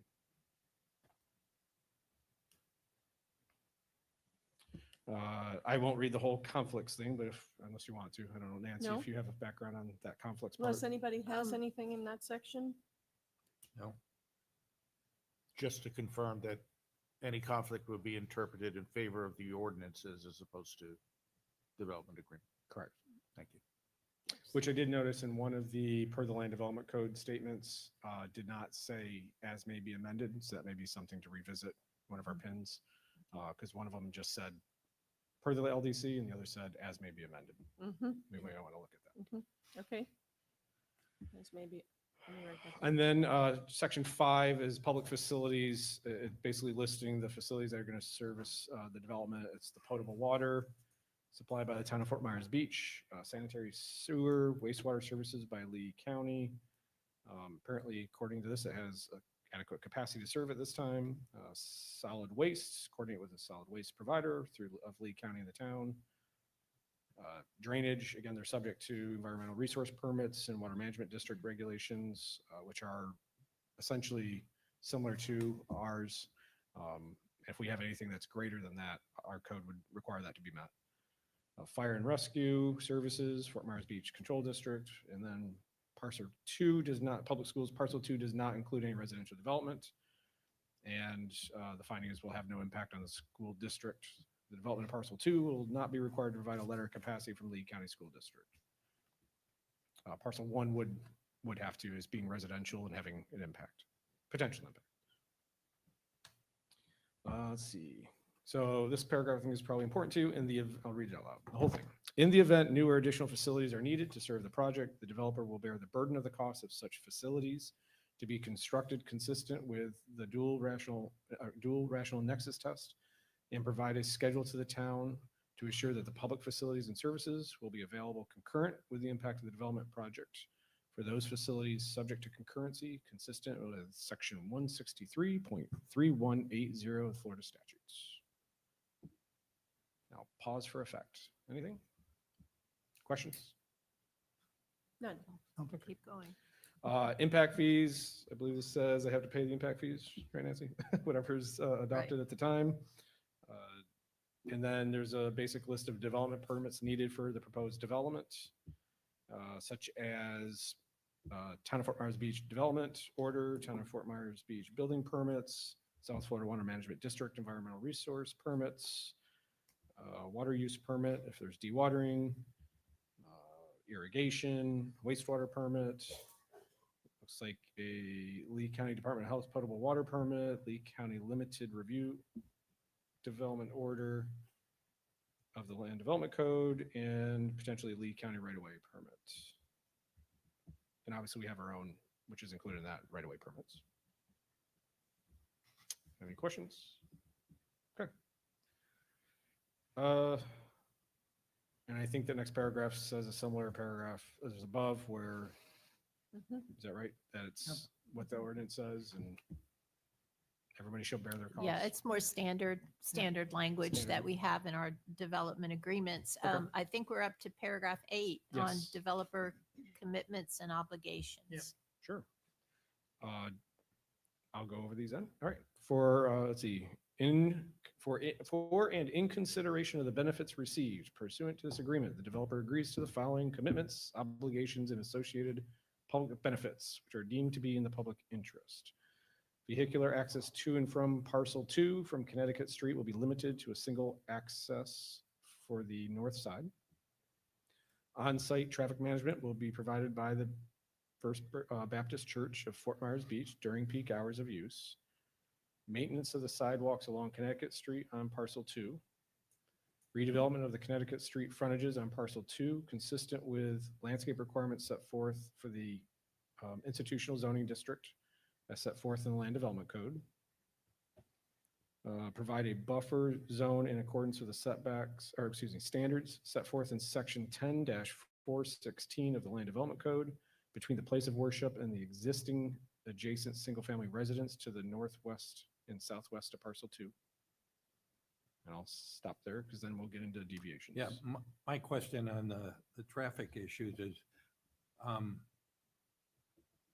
churches in general like to grow their membership. There's also special holidays, special events. What happens with overflow parking?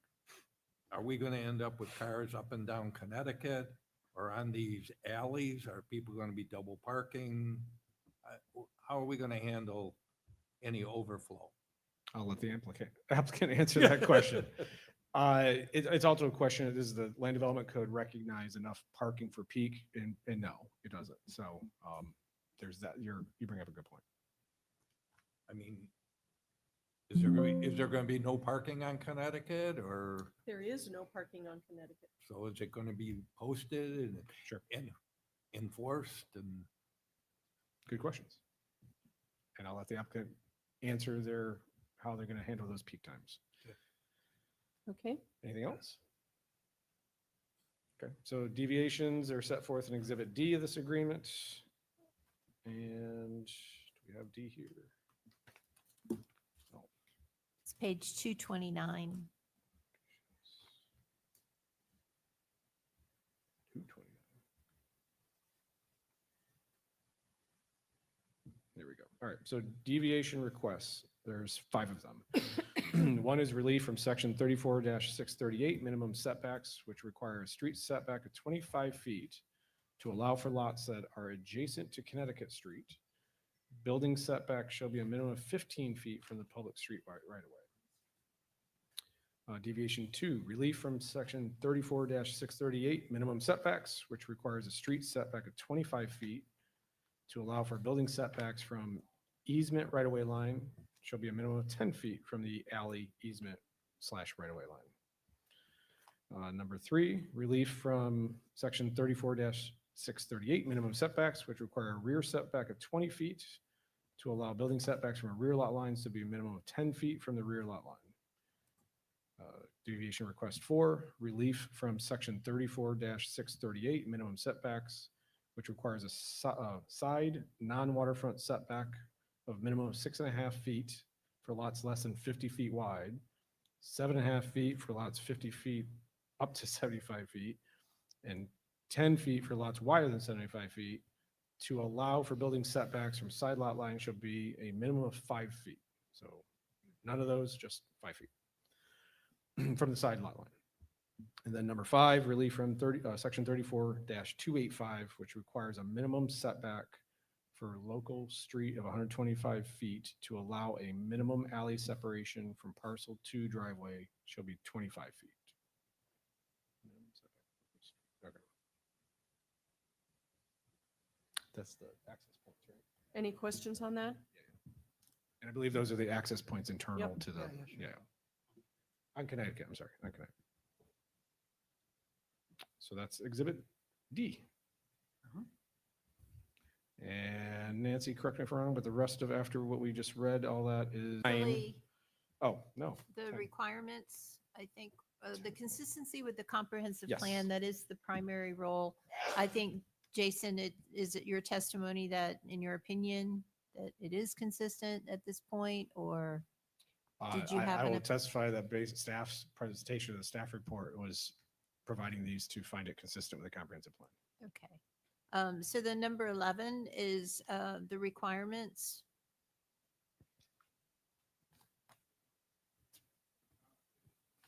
Yes, so number 11, section 11, development requirements prior to issuance of any building permits being issued the development, yes, for the development, the following must occur. Utilities, which include water, sewer, gas, electricity, cable, and other utilities will be reviewed during the development order review process, which is typical. Drainage plans reviewed in accordance with section 10-321. Grading plans and elevation requirements of the town, including but not limited to those related to the National Flood Insurance Program, will be reviewed during the development order review. The developer will provide a traffic impact statement as required by section 10-286 of the Land Development Code. Parking will be provided as required by section 34-2020, and all other town requirements necessary for the initial building permits to build the proposed project on the property shall have been satisfied. And then I believe the remaining items are somewhat standard legal terms and conditions that we find in development agreements. Although there is sometimes negotiation on paragraph 22 related to how long they have to move forward with this project. Do you want to go over that? Yeah. Real quick. Let's see, 23. So it reads, the developer basically has to apply for development order for a portion of this contemplated development within 5 years of the effective date. If they do not do so, the agreement would terminate. Before I said anything about that, I'd like to hear what the intention of the developer is. I mean, it'd be nice to know what. So at this point, staff's presentation has really been kind of an overview of it, and the burden is really on the developer, property owner to present the case and request your approval. Right. Do we have any questions for Jason? Jim? I have one. Jason, 12B. Tell me when you get there. 12B. Just blew right by it here. 12B, okay. Amendment of termination. It basically outlines to some degree of detail the administrative authority that staff has after we codify one way or another this development agreement under the way we understand it's going to work. So there's a list of items there. I guess my question and the comment, are those items listed under there part of the development order legislation that was normally approved? Or did these come from staff? Did you grant yourself administrative flexibility, which I normally don't have a concern with, as long as we're consistent in how we're applying it across all development agreements? So I'll pause there and ask my second one in a minute.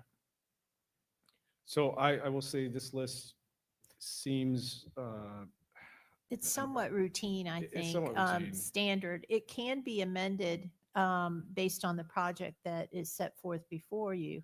For instance, a project may come where there is not the decision to delegate to staff certain items that in other projects might be something that staff could address. That's why I'm trying to look for a baseline. Sure. If these are consistent in all the DOs, then fine. We trust and believe and support your ability to look at these post-approval and say, wait a minute, this makes more sense for everybody. Perfectly fine with that philosophically. But I want to make sure we have some consistency on what we inventory with these approvals up front, what staff can and can't do. Sure. Otherwise, we have to pay a lot more attention to these line items in here and say, where are our greatest concerns based on public feedback, Absolutely. needs, concern, all that. So I don't know where we are in that, but Right. I'd like to nail that down. But then let me give you my second one. I guess this goes in answer to you. In any case, especially with the newness to our community and to these bodies with development order processing, I would like to see administrative adjustments that have been made in some sort of report to the governing bodies.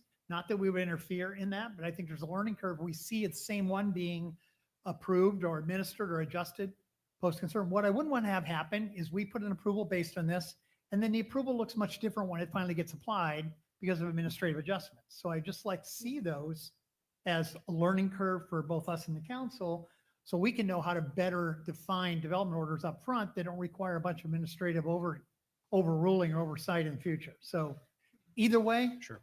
I can go with, but I'd like to know how you feel about it. Me personally? So let me answer your first question. The things listed that you see in here are typical in my experience Okay. of 22 years in Florida of what are typical of administrative or limitations on administrative Perfect. changes. Okay. Our code is not, in my opinion, isn't specific enough about that threshold to administrative. So I don't think it hurts to have a list of the things that we can't administratively change. I think it strengthens your concern because we have it listed. In this case, does it need something else in there? I think that's going to be a case by case basis. But the things listed here are typically of what there's thresholds related to that. My So motivation is consistency across documents and approvals. that part you I have the can't maximum answer. authority that you need and should have Sure. to quickly move through the process because it can be bureaucratic. But as a consequence of that, I just believe I would like to see what we're changing in some fashion once it's finally done, so we can learn to either adjust the documents or find additional language that'll make it even simpler for both staff and the applicant to work together. Okay. So again, I think the list is consistent with what you typically see. I Okay. think it helps this to have that list because our code is a little weak on that side. It is something that's intended, that has been my intent for a long time, but we will definitely bring that up. And I'll take your request as part of the land development code rewrite to Okay. more clearly define what is administrative and what is not. I will always default to, and anytime I'm training planners or we're talking about regulations, you don't do administrative training changes to things that are conditions of approval. Those are things that are approved by an elected body generally. Of course. Don't mess around with those, right? So there's really a lot less, in my opinion, there's a lot less wiggle room on those, but then the other things need to be defined by the code. And there's lots of You got my examples. request, so Yeah, think it through. and I think I can't give you how many because of the history of the town, the way that they've been done. I've seen a couple of them over the past. They weren't a big deal. It was an interior, something moved. Understood. But I want it to work for moving everybody. forward, we want, and I think Anita's heard me say this for years, we want to limit the staff things that we can change without the public knowing about And it. I So want you if to have everyone you can have that you're qualified to have to move the process through. Right. And the ones we need to do, we'll do. Right. We want to define that process so it's very clear and there's no. That's all I have, Madam Chair. But Nancy, those could- limitations need to be codified in the development code then, right? Well, yes, my recommendation, yes, that's part Yeah. of the code So rewrite you, is to you're further going to define that. recommend some limitations on the administrative review process. Absolutely, always. Under LDC rewrite. Yeah. don't want to be the one under the spotlight that said we allowed another story or something, right? Whatever, whatever the thing of the Oh, day you is. definitely don't want to be on the spotlight on Nope. that. Nancy, yes. could you just, while we listen to the applicant, just double check, because Jim's brought up a good issue here with the administrative changes, but I think that this is language that was in our development agreement ordinance, creating the development agreement. That'd 'Cause be I good to remember know, talk, yeah. I remember talking about it. Be good to know. So, but I, just double I will check. double check that, Okay. yes. And then I'd just like to point out another thing for the record that concerns me about this process, and that is if this were a planned development, we're dealing with land. And here we're dealing with a developer. So after all of this exercise, if the developer decided, oh, I don't feel like doing this anymore, this goes away. So it's not like, except for how does that impact the rezoning? Because we'd be rezoning part of, we'd be rezoning the parcel. So what happens there? It's Right. another conflict, I think. Correct. Maybe it's not. Maybe I just misunderstood. No, I think timing and all that comes into play with your thought process. It just depends on the situation, but yeah, I mean, But when it says that at developer's option, developer may terminate this agreement at any time prior to the issuance of the town of a building permit. So if the developer terminated this, does that revert the zoning back to what it was prior to the development agreement? well, the zoning doesn't change technically. The DA, this development agreement process allows you to change uses within the boundary of it in order Right. to What- accommodate that process. What Anita's saying is the next ordinance rezones the property. Mhm. The rezoning is permanent with the property, but the development agreement could go away, but the zoning isn't contingent upon that. Correct. That's right. Yes, So in it- theory. It is a. So it is a conflict, especially if part of the conditioning of the development agreement are, for example, 12 single-family homes, not a daycare facility. And if that was allowed just in the zoning, the development agreement goes away and now it's a daycare development. I see your point. Yes. Okay, well, I have a real concern about that. So think about how you. But that's on our end, right? I mean, that's the way our code allows that to work versus the applicant, the developer, or anyone else. We're the ones that have to put in that a condition of, and I don't know if we have authority to do it. Neither do That I, if the that's why project I'm is not asking. codified, it goes back to original. Well, but you can't undo rezoning without an action. Correct. So it's Right. two separate things that could be in I mean, conflict. some communities will tell you that's not true, but they're probably being sued right now. So yeah, it's one of those, I understand your concern. Once Okay. one thing changes, you don't have to do the other necessarily. Right. Okay. Right. Okay. Thank you. Any other questions for Jason? Hey, Don, do you have any questions for Jason? No further ones, thanks. Okay. All right. We'll have the applicant. Good morning or afternoon, Neil Montgomery for the record. Neil, it's been many, many years since I've seen you. I but know. It's nice to see you again. And I'm going to call you mayor because I'm. Yeah, no, don't do that. I don't want to get anybody in trouble. Okay, Jason did a good job of going through the agreement, but let me sort of give some background on how we got here. Because I get the sense that you're thinking of this development agreement as granting rights, and I'm looking at it from a limitation standpoint, because that was the original intent. The initial request of the applicant was just to rezone the front parcel from institutional to the RC. And the staff didn't per se have a problem with that request. What they had a problem with was the institutional use that was going to be rebuilt and the issues that you've had in regards to that institutional use. So that's like, well, why don't you just buy a different parcel? Well, they didn't want to buy a different parcel, and the church didn't want to sell a different parcel. So we sort of got to this impasse. And so as we talked about, I said, okay, since what you want to do is limit the institutional use for the churches because you haven't appreciated all the things that have occurred, why don't we do a development agreement? And so that's how we got to that in the process. And so there are two types of development agreements. There's the home rule and there's the 163. The way you have your home rule one structured, it looks a lot like a 163 provision. So some of the things you see about what permits you need and what height you want and how you're going to get your water sewer those are standard requirements in a 163 development agreement that are in your home rule development agreement.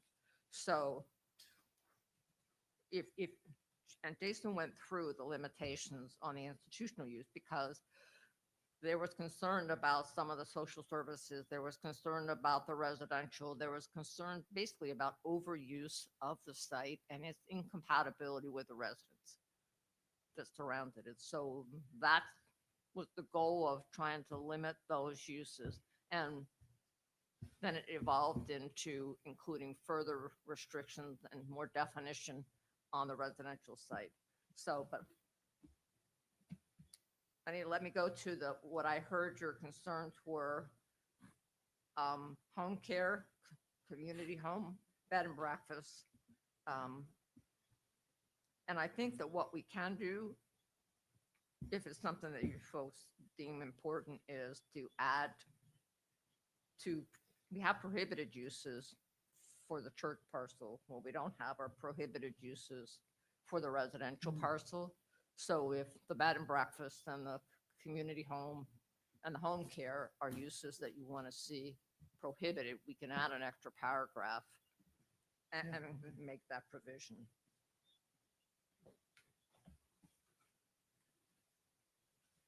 So I think that was one of the primary concerns that I had heard about what concerns you about the agreement. Now, Alcatron is here and he can walk through the particulars of the site plan.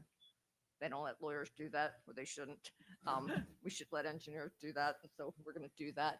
I do want to introduce Jonathan Thomas because I sort of have a sense of what are you guys really doing and who's doing it. And I want him to come introduce himself and give you a little background on what he and his company do. Nancy, do we need to accept him as an expert? Yes, you should. If you could state your qualifications for the record. I'm a developer. I've been doing development for 20 years. I've got a degree in construction and real estate development and an MBA from Florida State. So hopefully that's good enough. Could I have a motion? So moved. Second. Thank you. Any discussion, any objection? Okay, you're officially an expert for us. Thank you. You're welcome. A lot to follow there, and I appreciate y'all listening to us today. I'm with S.J. Collins. We're a developer out of Atlanta. Some of you may be familiar with the Whole Foods on Daniels Marketplace. That's a development that we did. We've done development mostly in the Southeast, but quite a lot of development, a lot of grocery anchored stuff. We did some apartments in Panama City that we just finished this year. So we do a lot of different things. And so one of our partners had a relationship with Sean Krister, the pastor at First Baptist. And we came down in December after the hurricane and basically met with the church, and we're trying to figure out a way to help them get back open because they didn't have insurance. And so just a little bit of history so you guys know where we're coming from. We started out with the very ill-conceived idea of doing a condo tower.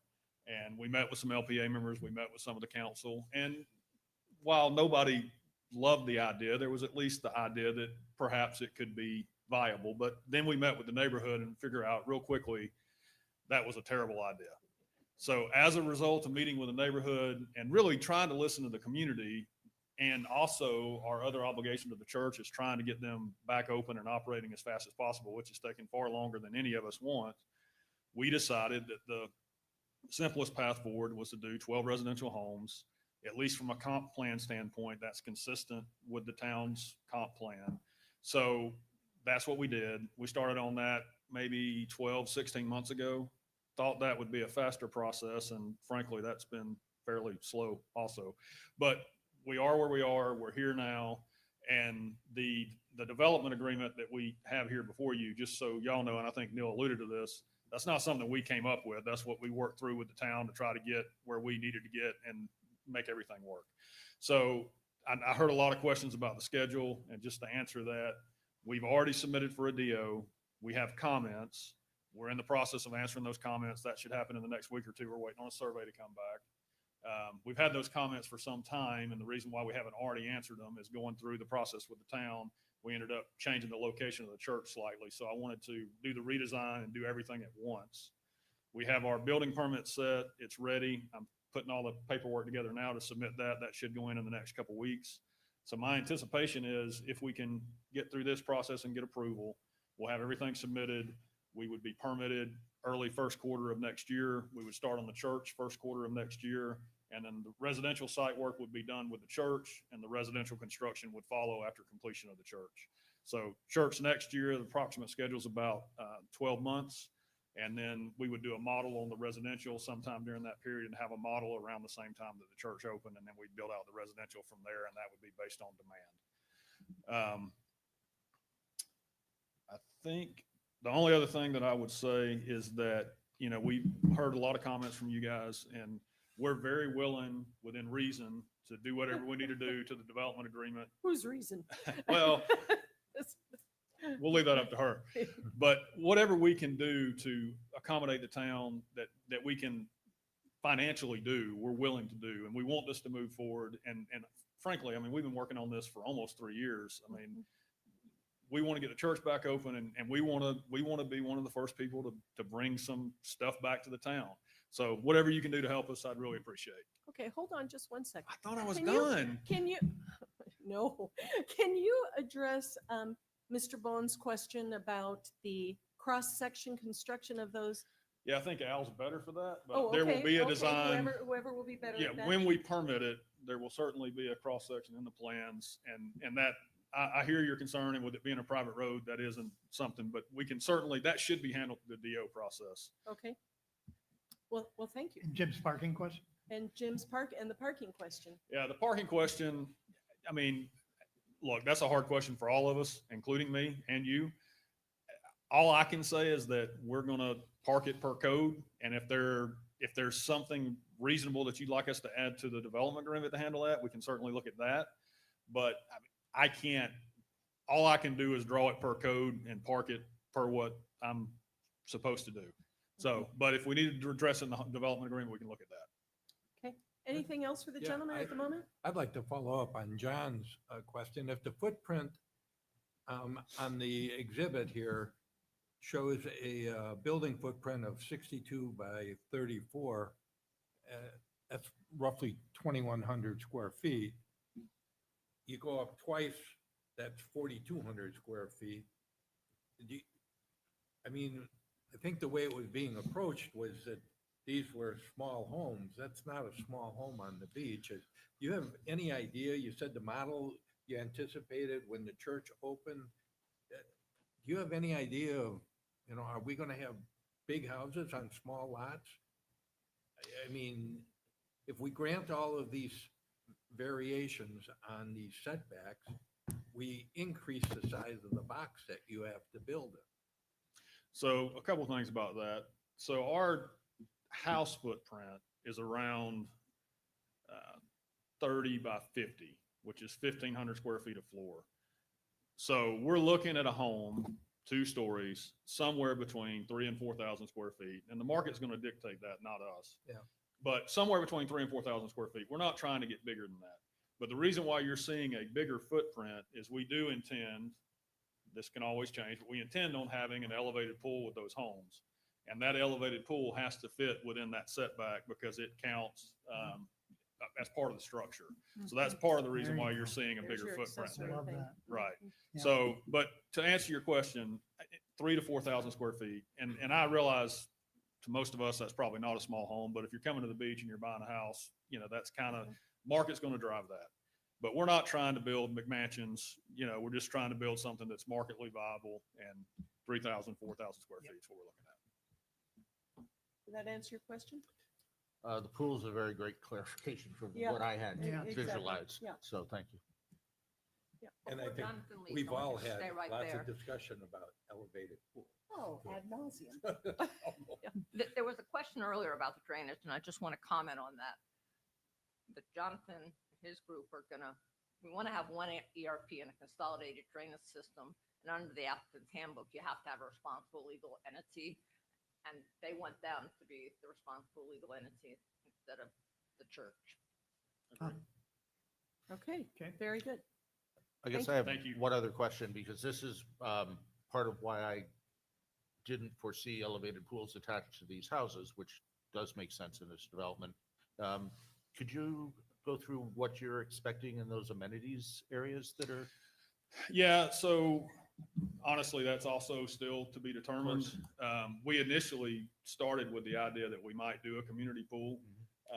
But with talking to some of the home builders that we may partner with on that part of the project, they really felt like for the types of homes that will be built on the beach going forward, and especially with this 12 lot enclave that we're doing, most of those folks would probably want their own pool.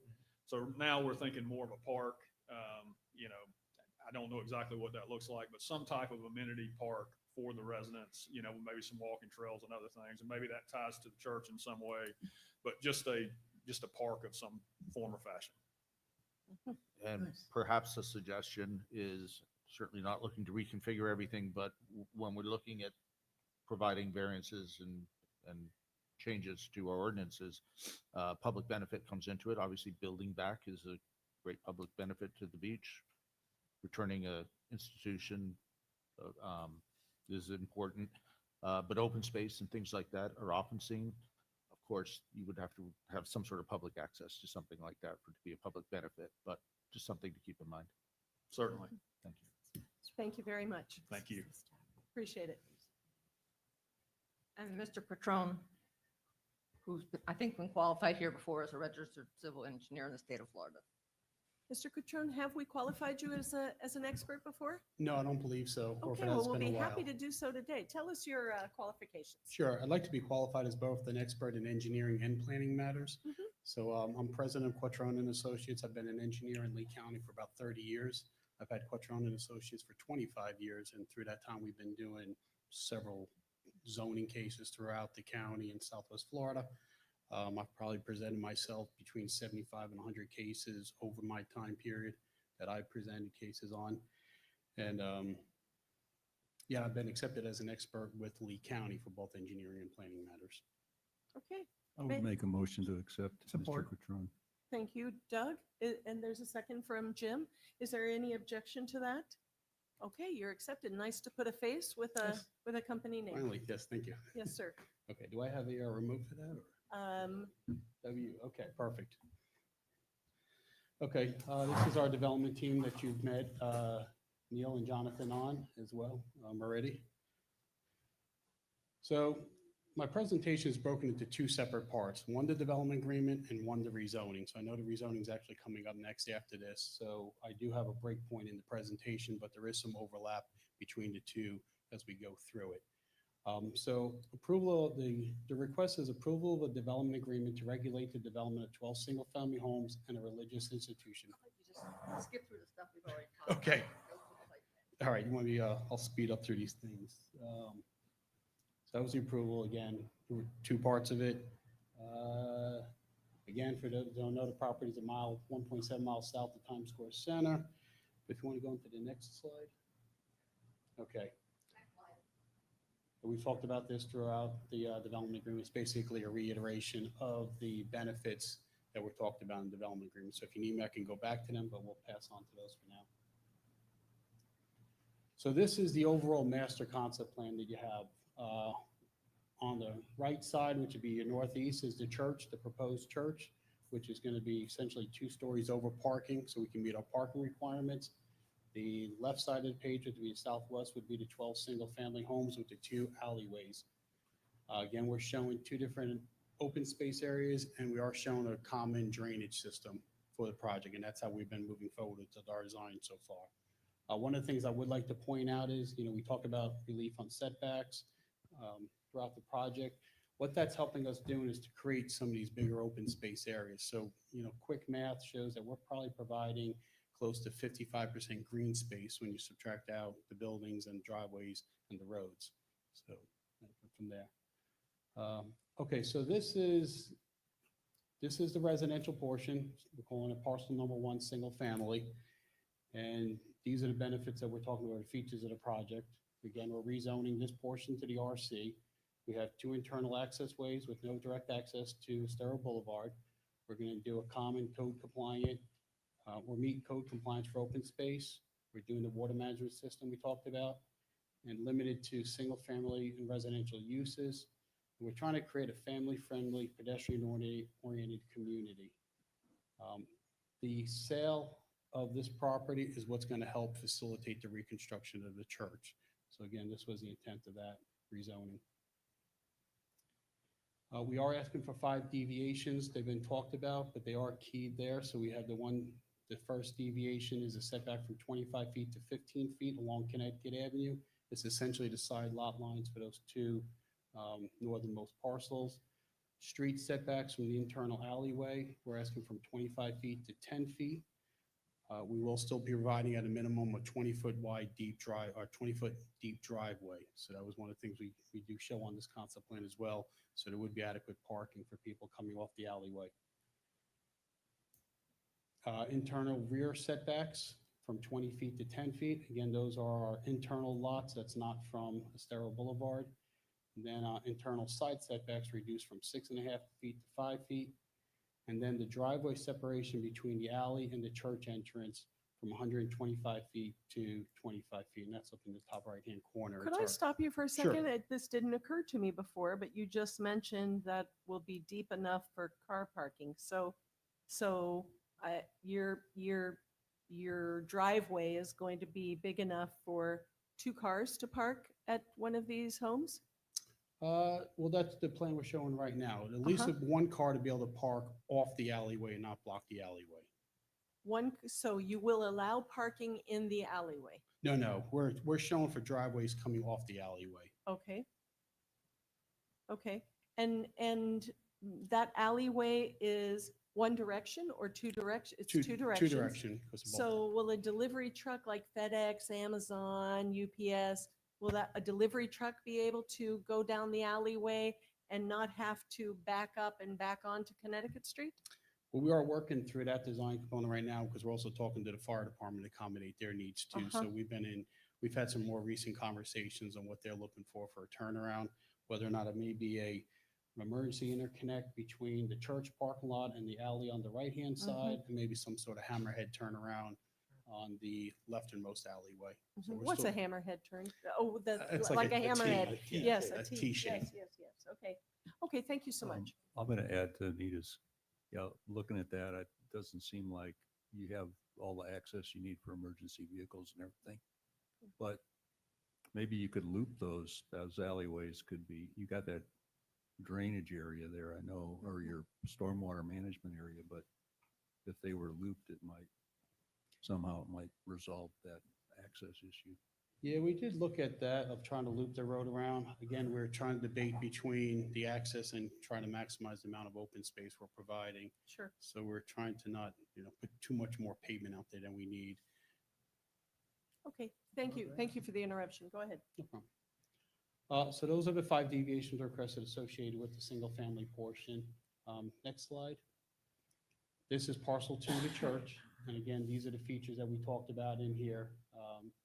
Maintain the existing IN zoning. This allows for post-Hurricane Ian redevelopment of the church. It's a new place of worship for First Baptist Church. Some of the constraints that were part of that development agreement are the single access on Connecticut Street. We're going to provide code-compliant open space and code-compliant buffers between the church and the residential to what would be the northeast and the southeast. And that includes a type C buffer with a wall and vegetation. So that would be proposed. We are proposing the code compliant right-of-way buffer, the water management system that would be shared with the single family. The floor area ratio is well below the maximum. And as conditioned in the agreement, there's going to be no temporary or permanent housing, no RV overnight parking, no residential social service or rehabilitation programs. When complete, could that structure serve as an evacuation center for hurricanes? I'd have to refer that to Jonathan on the type of construction I it's just, going to be. I just thought of it, but just something, okay. Madam Chair, I'm getting a couple communications that the public can't follow along with the presentation. Can we either get those up or commit to get them out to them right after the meeting? We're working on getting it included right now. Okay, thank you. Thanks, Jim. I don't know how much you want me to go through the comp plan compliance issues. They are part of staff's report. I'll try to summarize through those as quick as possible. So future land use 1A1 which calls for essentially a human scale type project with walkability.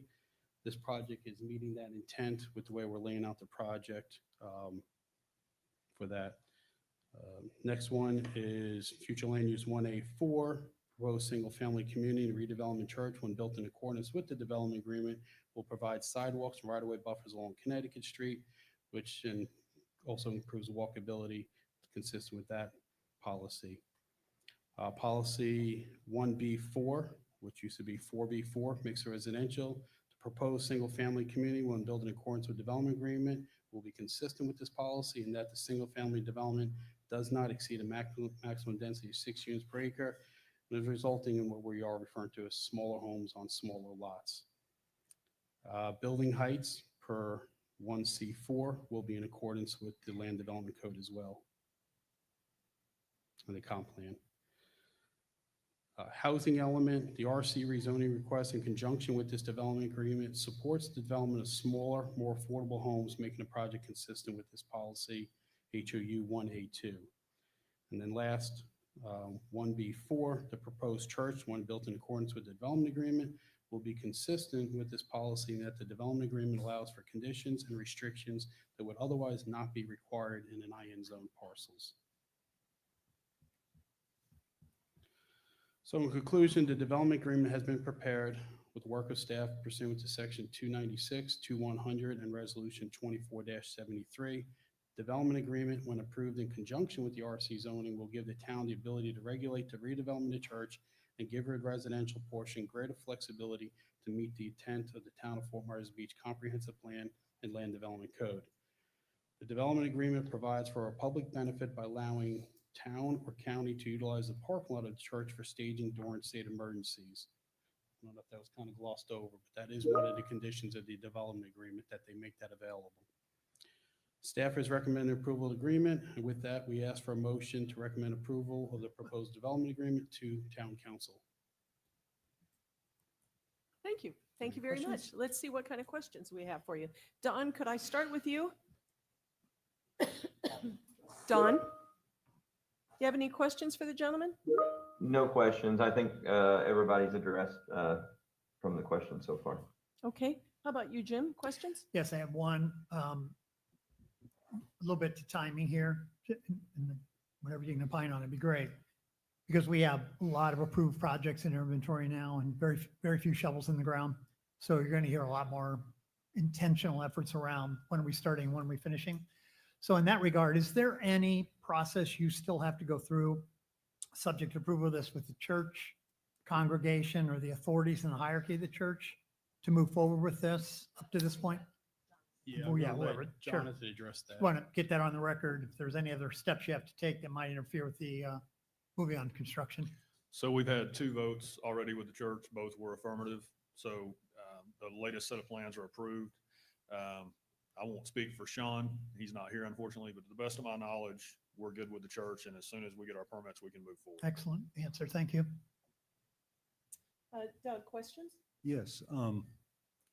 Many times we're hearing, I guess I would have been nice to see what really these single-family homes, small homes, affordable homes on small lots are actually going to look like, because 4,000 square foot, which it mentions in the document, it's a pretty large home. Or is it going to be And affordable? probably not small, probably not affordable, elevated pools and so forth. And I'm okay with that. I'm just think it's sort of kind of this characterization of single family small homes on small lots doesn't seem to fit the actual plan here. Are you, I'm just asking, are you thinking that when we go to the town council they should have some ideas? I know that they're still working with the architects and that sort of stuff, but I mean, are you? Yeah, just I looking- think, if there was some renderings or something, it would be helpful. I understand this is the developer agreement, not, Right. the actual plan, but I think it might be, I'm not sure we're really being straight up when we're kind of presenting this as, we're in line with the comprehensive plan. We want affordable housing, this is pretty far from that. Which is okay. I'm okay with that, but I think we should just be Yeah, eyes wide and I open. think maybe what we're thinking is affordable and it's all relative. Of course it is. Of course it is. But Neil, to just elaborate what Doug is saying, I think whatever specification you're comfortable with sharing is very helpful in the decision-making process. And I hear you and I thank you, and we'll see what we can do as we move along. Perhaps even just taking out small and just having Yeah, I it would suggest, residential. And affordable. Let's, because they're let's- both very let's- subjective. Leave it. Yeah, let's delete the words small and affordable. The small lots, but Right, but as a description of it, Yeah. and perhaps also some kind of conceptual drawing of it would help. Anything else, Doug? Or, I'm sorry, Nancy, did you? Yeah, I good. just wanted No, to but add that- quickly, I know that in the slide presentation, there was reference made that the structure of the church could be used for the emergency use, and I did not see that in the Yeah, agreement. It's not. So I think it would be an additional, probably item F in paragraph 8. Public benefit. I thought the development agreement talked about where the parking lot could be used by the county and the town if there's a state of emergency. Yes, Was I that think, not in I development? don't think I didn't see it, but I could be wrong. But I think it could go in paragraph 8, item F. I may have read it in the staff report and missed it in the development agreement, but yes, that was the intent, was to include that condition.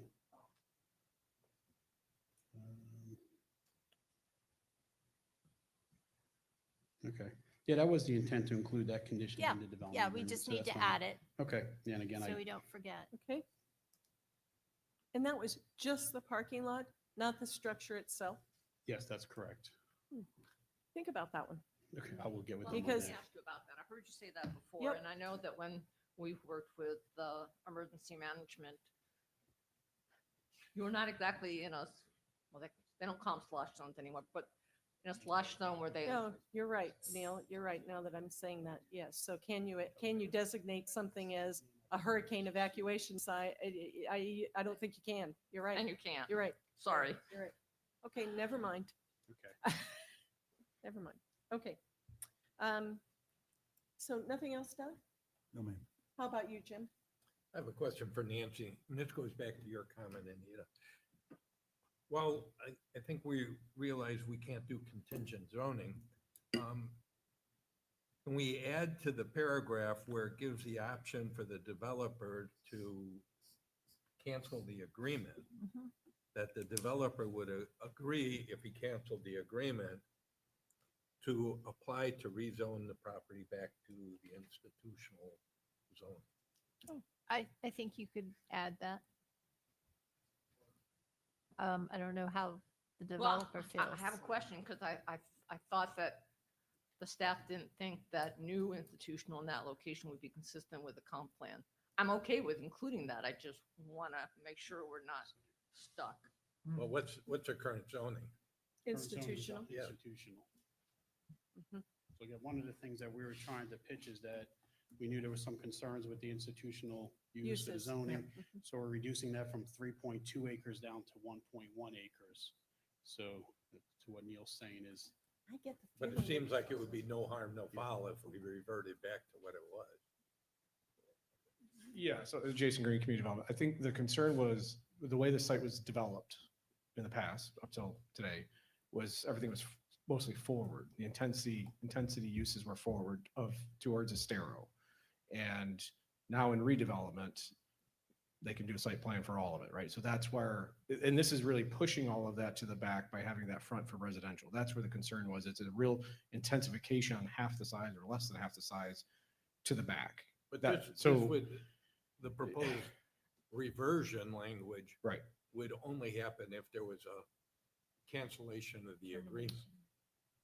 Yes, so in that case, if the town or a property owner were required to revert it or change the zoning back to the original and institutional, I think you'd still be facing the same quandary of how much intensity is pushed to the back. Now, obviously with a bigger site, you'd have less But would than we that. rather have it revert back, or would we rather have it with this hanging, now that we have it rezoned? Right. All these other potential uses, including the group home or Right. whatever else. But in that rezoning, those uses could be Absolutely eliminated. right. Yeah. So I think, and now that you're In saying the- this out loud and we're talking about this, I'm thinking the rezoning could, there's a remedy within the rezoning process to eliminate those uses should we choose to, or is there? For not? there's a remedy for the RC issue, which you Yes. could also, I think you have a remedy in here anyway. In here, But, in the development agreement, but do we secondary in to the that- rezoning? but you still have the issue of intensification of a use towards the neighborhood, which Yeah. is going to be an I issue have an because idea. where the site is, right? How big it is. Jason may tell me it's a terrible idea. No, but no. okay if you do. Sounds great. So my idea is, and I'm thinking out loud, so save me if I'm, is that you could put a condition that if they terminate it, then the next developer or new developer would have to come in with a revised development agreement back through the process. Oh. What do you If you think? expire, you gotta come revise it. I don't know that that does anything, Neil. I mean, I think that the concern would be, okay, the gentleman who graduated from Florida State University, evidently clear, hold that excellent against taste. No, I don't hold it against him, quite the contrary. That if he said, I'm so sick and tired of this project, I'm out, which I don't get the feeling he's going to do, but if he did, what are we left with? Then we're left with an open RC zoning district, which raises the concerns that have been raised by the neighbors, by the neighborhood of what else might there be other than single Well, family and that's homes. why I'm saying if they terminated, the next developer wouldn't be able to develop without coming back and reinstating a development agreement that addresses those. So isn't the quandary, Jason, that we're fixing something we don't like today Yeah. by what we're doing here? And so the danger, the unintended consequence is Yes. following what we're trying to get these people to do, they're doing. Correct. If we eliminate it back to what it was, then we pick up all those issues we're dealing with today that we just eliminated by the rezoning. Yep. Yeah. That's the And we worry. don't want that rubber band to come back and hit us. In line with what Neil's saying, could that condition? Hold on, be- Mr. Quattroon, come to the, Sorry, In line with what Neil's saying, could that termination paragraph be rephrased that this agreement shall not be terminated without another agreement to be put in place? oh, Just- it's a great idea. You see, now this is glad why you you're an said expert. That's a great idea, right? Or is it a great idea? I Which think then that's- has to go through the due diligence process and, Yeah, have to come back. yeah, I'm fine with that. How about you, Jim? Okay, we'll let that simmer. It's a good idea. So that would be under your expiration section. Exactly. Yeah. Okay, thank you. Thank you very much. John, questions for the applicant? No, I have no further questions. Okay. Mr. Quattrone, anything else you want to share with us before we go to public comment? Then you can hear from the neighborhood. Sounds good. Thank you. Thank you so much. Yes, sir. If I can, before we leave that, so we would be looking at some amended language to paragraph 12C. That's correct. Okay, that's correct. Yeah, I just wanted to say thank you for listening to us today. And I didn't hear anything from anybody that can't be solved. So, Yeah, you know, I agree. whatever conditions that we need to come up with that solves these concerns, we would love to move forward with city council. I and like get your this done. attitude. That's a great It's a attitude. very Spread good that around, attitude. would you? Thank you. Jonathan was able to get some no objection letters from neighbors. I printed out a single copy. Do you want me to give those to you? If you'd give them to Amy, our clerk, and then, thank you so much. Okay, if you don't have anything else, I'll open the public comment. Thank you all. Amy, do we have cards or can I just have people raise their hands to come up? You just have them raise their Okay, hands. who'd like to speak from public comment? Come on up, Ollie. Hi, my name is Ollie Curran, and I live in Connecticut Street for 50 years. Right across, there will be the new church across from my house. I don't have a problem with that. I always love that church. My children was raised around there with all the beautiful things that were around there. And before even they came, 50 years before, with all the pastors that I went through it and met them. But anyway, one thing I do have a problem. First of all, I don't have a vision how 12 houses can be in there. Okay, if they're gonna build the houses, fine. But one thing that I'm totally against it is if it but I heard we have a lot of talking in our street, all the neighborhood, the Shell Mound, about Airbnbs. I'm totally against that. We already have enough Airbnbs from my house down the street. So if those houses are going to be built to be Airbnbs, I'm not really for that. I love to have families there. I have a granddaughter that I'm raising. She's 14. She practically raised in there. And it would be great to have families and people around. Airbnbs in those 12 houses. And by the way, with that truck that comes, Amazon, it's going to still park in front of my house. It's still doing that now. It's been doing that for years. But anyway, but that's one of the things that I don't, I know the church is huge. In front of my house, I'll see in that church. I miss the old church a lot. Every time I look out the window, I cried, because it's not there. But anyway, but that's one of the things, I am totally not for the Airbnbs on those homes, whatever they're going to do. But thank you. Thank you, Ollie. Sir, or Barbara, come on.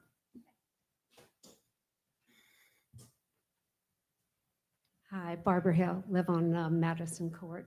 I'm loving the idea that the Baptist church can be rebuilt. That to me is not a question. The concern that I have is the ambiguity of the RC zoning. Sounds to me like there might be a viable solution to that. And so I'd like to be able to see what that solution is before this zoning is approved. I like the idea of the 12 single-family homes, but again, just like Ollie mentioned, I don't want short-term rentals.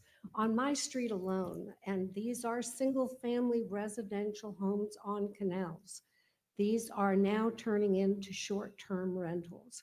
And this is not specifically a problem geared just to this Baptist church property.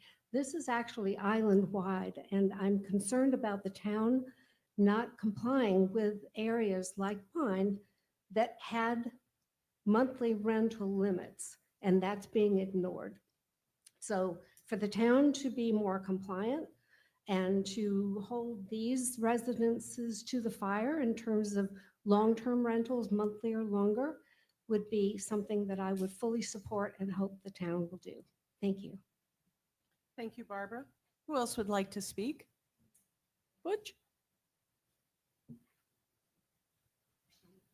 It's Forrest Kritzer for the record, one of the staff members at the church.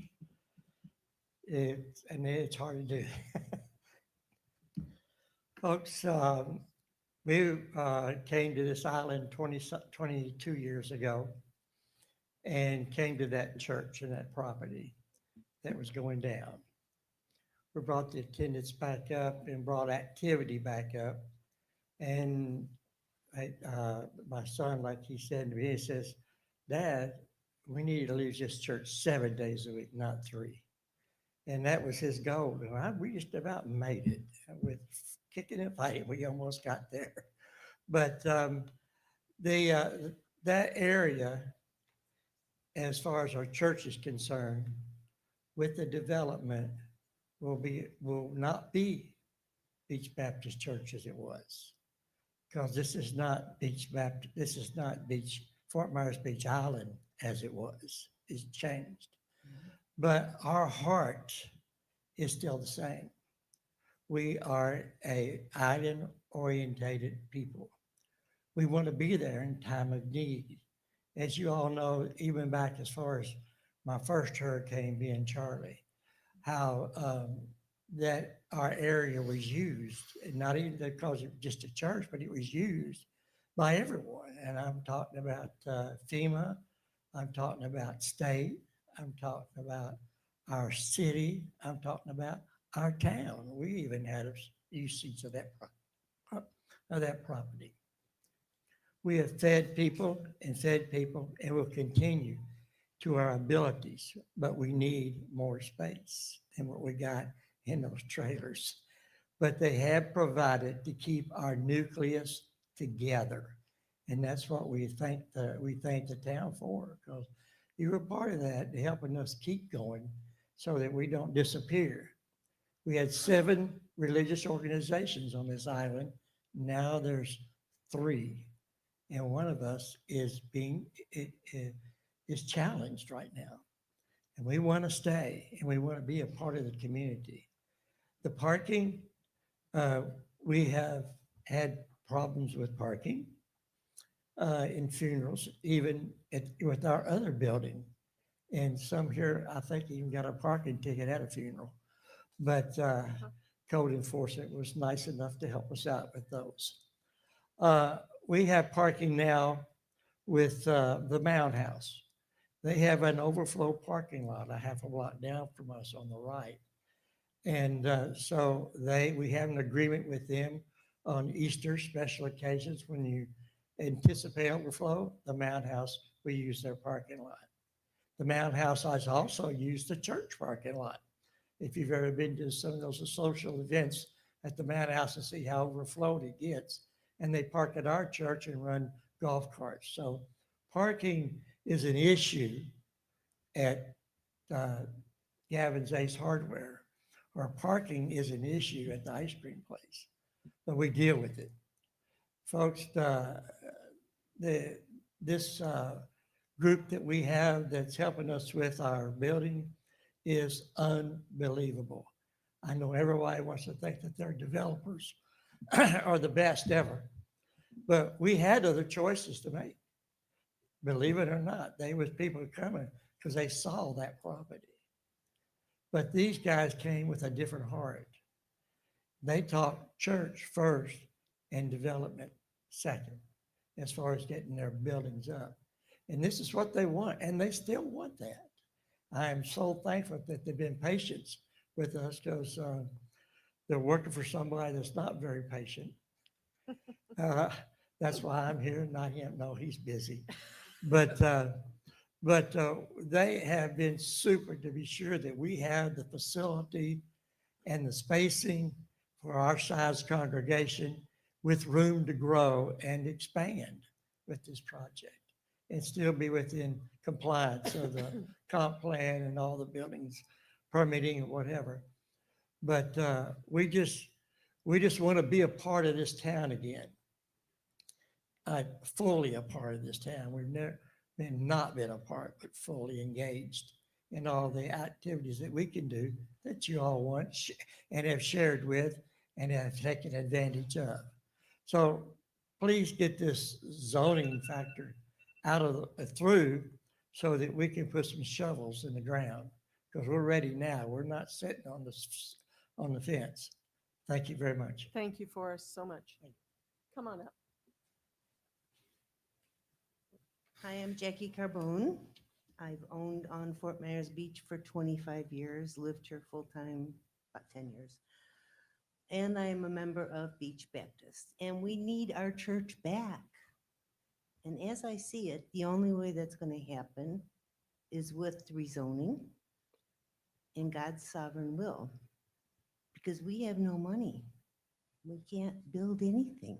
We can't even hardly afford our trailers.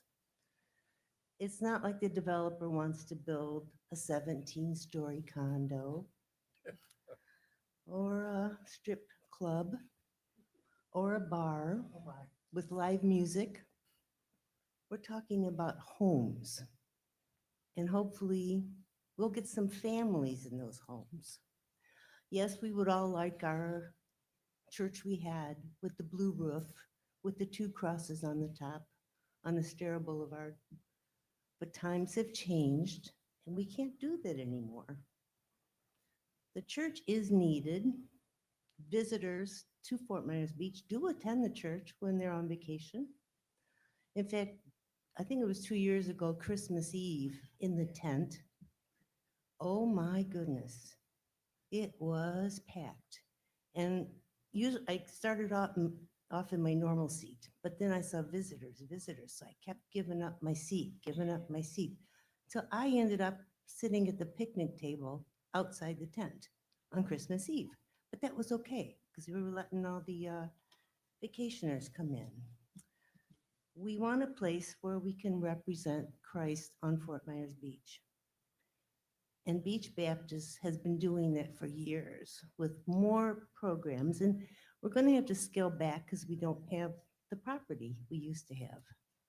But we had the after-school program, we had trunk or treat, we had Christmas with Santa with gifts for the kids, Wednesday evening dinners, Sunday morning breakfast. We had the place where groups could come for retreats. That's gone. We had the floats in the Shrimp Fest parade. And those two women were usually on those floats. Right after Ian, we were providing meals to residents and workers every day. And then we even had the big Thanksgiving dinner, which was amazing. We fed like 400 people on that Thanksgiving under a tent. It was great. We provided the place for FEMA. We had showers, laundry, bathrooms. Verizon was there, so you could charge your phones, and they gave away the portable chargers. I have one of those. We had the giveaways, refrigerators, mattresses, drywall, I think 2x4s, I'm not sure about that one. A lot of that stuff will have to be cut back, and I understand that, but we've always been here for this community, and we will continue to do our best. Thank you, Jackie. Thank you. Thank you very much. Who's our next speaker? Anybody? Come on up.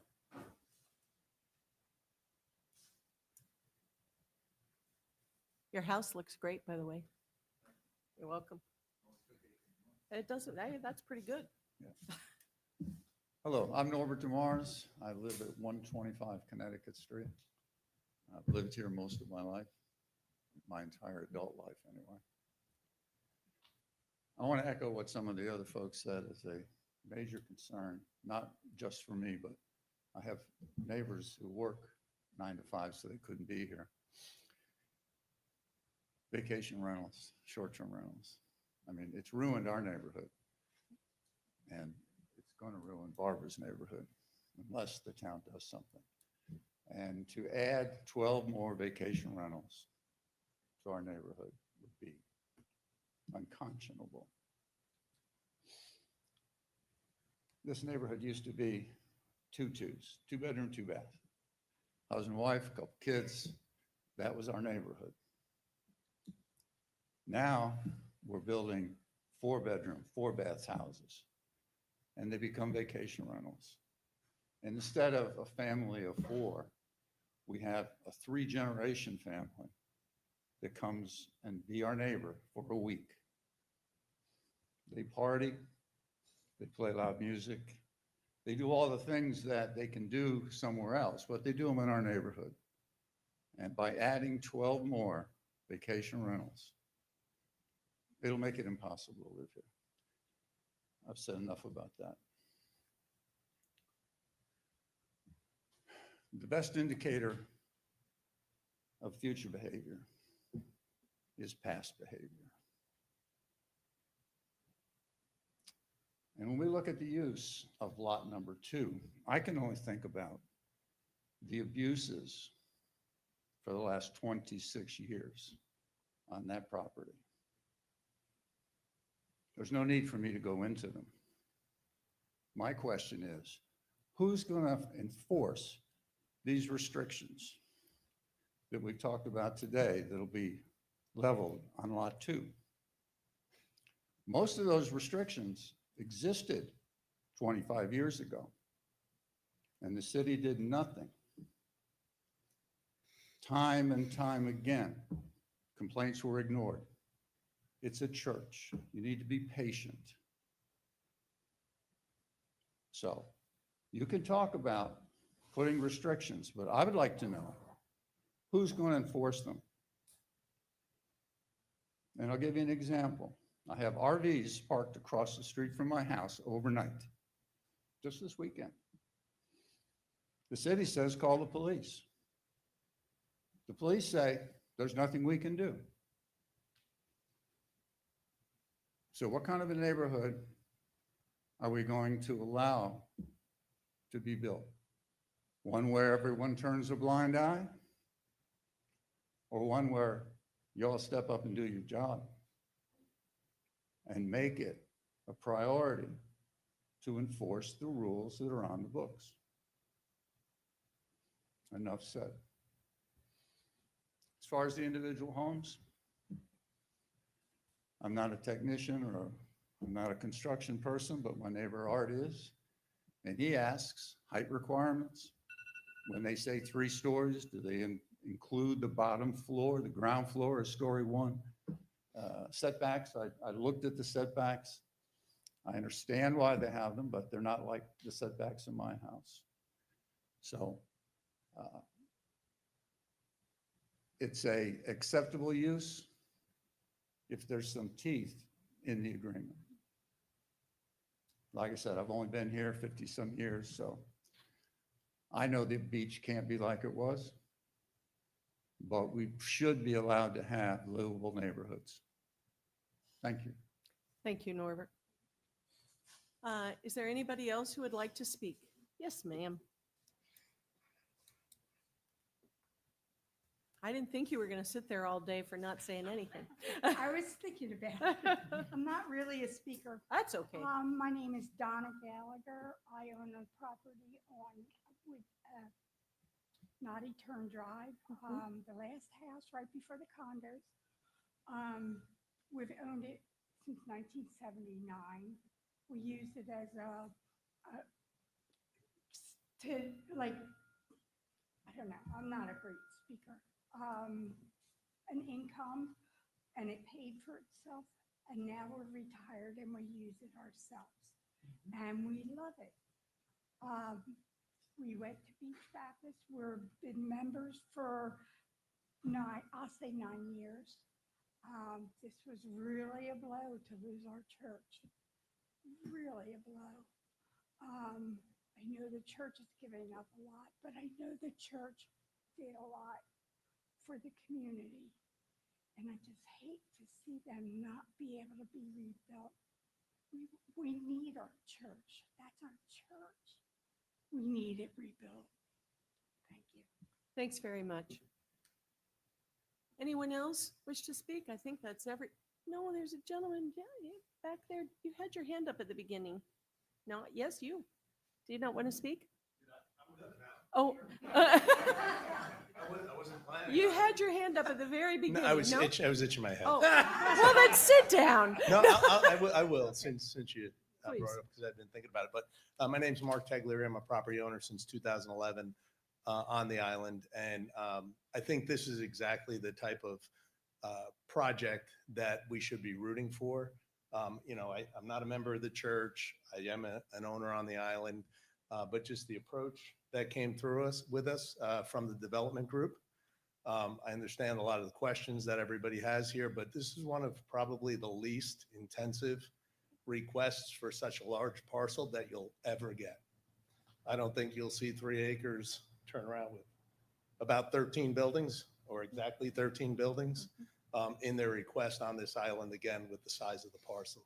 So figure it out, work together with them. I know there are going to be things that you're going to require that you should require. And it sounds like they're going to be willing to work with you on that. So, all right. Thanks for Thank you, Mark. encouraging me. You're welcome. You're welcome. Thanks for being here. Okay. Anybody else? I don't think there is anybody else.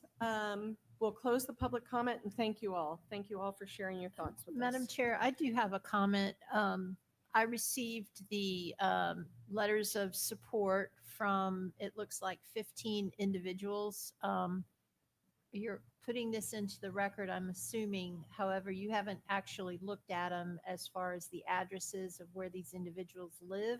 So I am going to pass those around if you want to look at those and then accept them into the record. Okay, so we'll take a look at them and then somebody will make a motion to accept them. Okay, so is there any board member that has a follow-up question or comment for the staff or for the applicant? Does the applicant have any follow-up based on the community input? Anything you want to follow up with, Neil? Not on the development agreement. I think their questions may be more relevant to the next application. To the church redevelopment? Any comments on the short-term rental issue? hate to put you on the spot, but it's a big deal. It's a really big deal. The difference between weekly and monthly rentals. Hi, Jason Green, Community Development. There's actually a section of the code that allows properties adjacent to a stereo to be daily. It's not in the use table, so just to kind of put all that together for you. Thank you, The Jason. RC is a weekly. RS, which is further back in the neighborhood, is a monthly, but the RC and the surrounding properties are weekly. But any property adjacent to a stereo on the base side has an opportunity for a daily. Just So let I'm you know. hearing regardless of what the owner / developer may want or agree, our code allows that degree of flexibility for renting those properties? Well, obviously through this process, you can have conditions related to use and all that. So it's an So out that of would only be the place. first lot then, correct? There's four adjacent to. 4 or 5. There's Five of four them, I adjacent. thought. to Oh, a five, stereo. so, yeah, yeah. okay. Yeah. Five. It's an out of place assignment of use in the code. We're going Sure. to fix that, obviously, but people miss that. In other So words, just it wanna needs action or revert back to what currently exists. bring that up. Say that again. It needs action by a condition You of. need something in the development There we agreement go. to limit that, whether it's daily, weekly, or monthly. But the RC does allow the weekly. Yeah. Which for everybody's, remember, it's a week long or longer. But Well, you- we know what the rule you can is, do it but multiple we times a also month. know that it's not abided by. So, Right, that I part I mean, can't that's, comment on, right. that's the discontent you hear from this neighborhood, especially. People confuse the far right. monthly like it's a month long. It's not. It's a Yeah, week long, once a I month. know they confuse it. I also know that they don't abide by Sure. it. So Okay. whether it's confusion or intentional, we don't know. And, Right. far be it from us to judge. Okay, Mr. Florida State. What are your thoughts? I'm saying that nicely, so you're amenable to this idea. It's a really big concern. So let me first say, I went to Florida State, not Harvard, so I'm probably not going to be able to solve the short-term rental problem. I dare to. Congratulations, by the way. Yeah. But, all I can say is we are building single-family homes. We are not, we're not marketing them as VRBOs, but inevitably, some of them probably will be. I mean, that's just the fact So of let me ask the you current directly, climate. what about a limitation in the development agreement that only allows a monthly rental versus a weekly rental? Well, I think it would be, I'm trying to use a word that's not controversial, but I think it would be, let's say, unfair to us for you to limit us in a way that you don't limit anybody else on the island. But you're asking for something nobody else is asking for. I disagree with that. I mean, we're asking for what is consistent with a comprehensive plan. We're asking for very little in addition to that, other than some minor setback deviations. So let me say this, I'm not saying no to anything, but I do feel like it would be very detrimental to us to hold us to a standard that you're not holding anybody else to. And then additionally, anybody else that went for rezoning and didn't have to do a development agreement would not be conditioned to that same That's a fair rule. point. So what I would say to that is, if you want to solve the VOBR problem, you need to do it universally across the entire island. You shouldn't cherry pick and pick winners and losers. But again, that's not our business plan. I mean, we're going to build single family homes. We hope single families buy them. But I mean, I'm not going to stand here and tell you that nobody's going to rent it as a vacation rental, because that's just not the reality of beach life, and certainly not the reality of Fort Myers Beach going forward, given the fact that it's a complete rebuild from devastation from a hurricane. So I don't know if that helps or hurts, but I mean, that's all I can It really didn't say. help. It didn't help. Well, I told you I didn't go to Harvard. Okay. It's the best I can do. All right, thanks. Thank you. And unfortunately, we closed the public comment, but you can tell me after this is all said and done. Hopefully, we'll deal with what you want to say. Okay, so any other questions or concerns for the staff or the applicant? Don, do you have anything? No, other than that last issue is a big one, I think, it's for me. Mhm. Okay, I have a comment. go ahead, Doug. I think it is a big issue, and it was a big issue on our street, and troubling and not enforced. However, I think the developer is correct that it really needs to be solved Council level. at the council level, because even if we put that, some sort of language in his developer agreement, how is he going to enforce 10 years down the road that somebody doesn't start renting their house? I mean, it's not realistic to put that on the developer. I think it needs to come up before council though, because I didn't even know that there was daily rentals on Estero Boulevard. Yeah, it's a carve out for fronting Estero. Again, you didn't ask me to, I'm sorry, Jason Green. But remember the layout of our town, right? The ends of those communities facing Estero are usually outward facing lots, or at the end of, or the beginning of the streets, right? You've got the streets that go back to the bay sometimes. So I would encourage you, that's something to think about, because this is an internally facing development versus the lots along there traditionally are outward facing to Estero, and those are daily traditionally. And that's just the way the plat was done, 60, 70, 80 years ago. My neighbor, who I like, and I don't have any beef against him, but at 110 Sable Drive, which is right on the corner of the stable and Estero, but his address is 110 Sable, and his front door faces Sable, but he's allowed to rent weekly. Yeah, so anybody in the RC has the right to weekly. It's just a caveat that He's in someplace. RS. This is RS.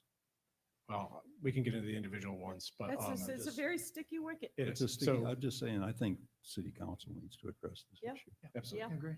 Yep. Did you want to say something, Jim? I just want to make a motion to include these into the record, the 15 letters of support we got, if there's a second for that. Second. Yes, I just want to acknowledge that there's an off-island person who I happen to know is a member of the church. Just to acknowledge that they're not all directly, immediately Yeah. impacted. So there's a motion and a second. Any discussion on the motion? Any objection? So we'll accept those into the record. Okay. Any other questions for the staff or the applicant? I have another comment, perhaps. Go ahead. It was characterized that it would be, because of the RC zoning, something that was applied directly to them, but I would have to say that Doug just brought up the fact that there's an RS zoning that's available, and the RC is allowing 6 units per acre, which is what you're taking advantage of, but it's the one that's characterized as smaller homes on smaller lots, mixed use, et cetera. Those typically could be weekly rentals perhaps, but in the RS zones, they are very much restricted to monthly. And those typically are the larger single family homes that are either permanent residences or seasonal residents for people that typically do not Airbnb their properties.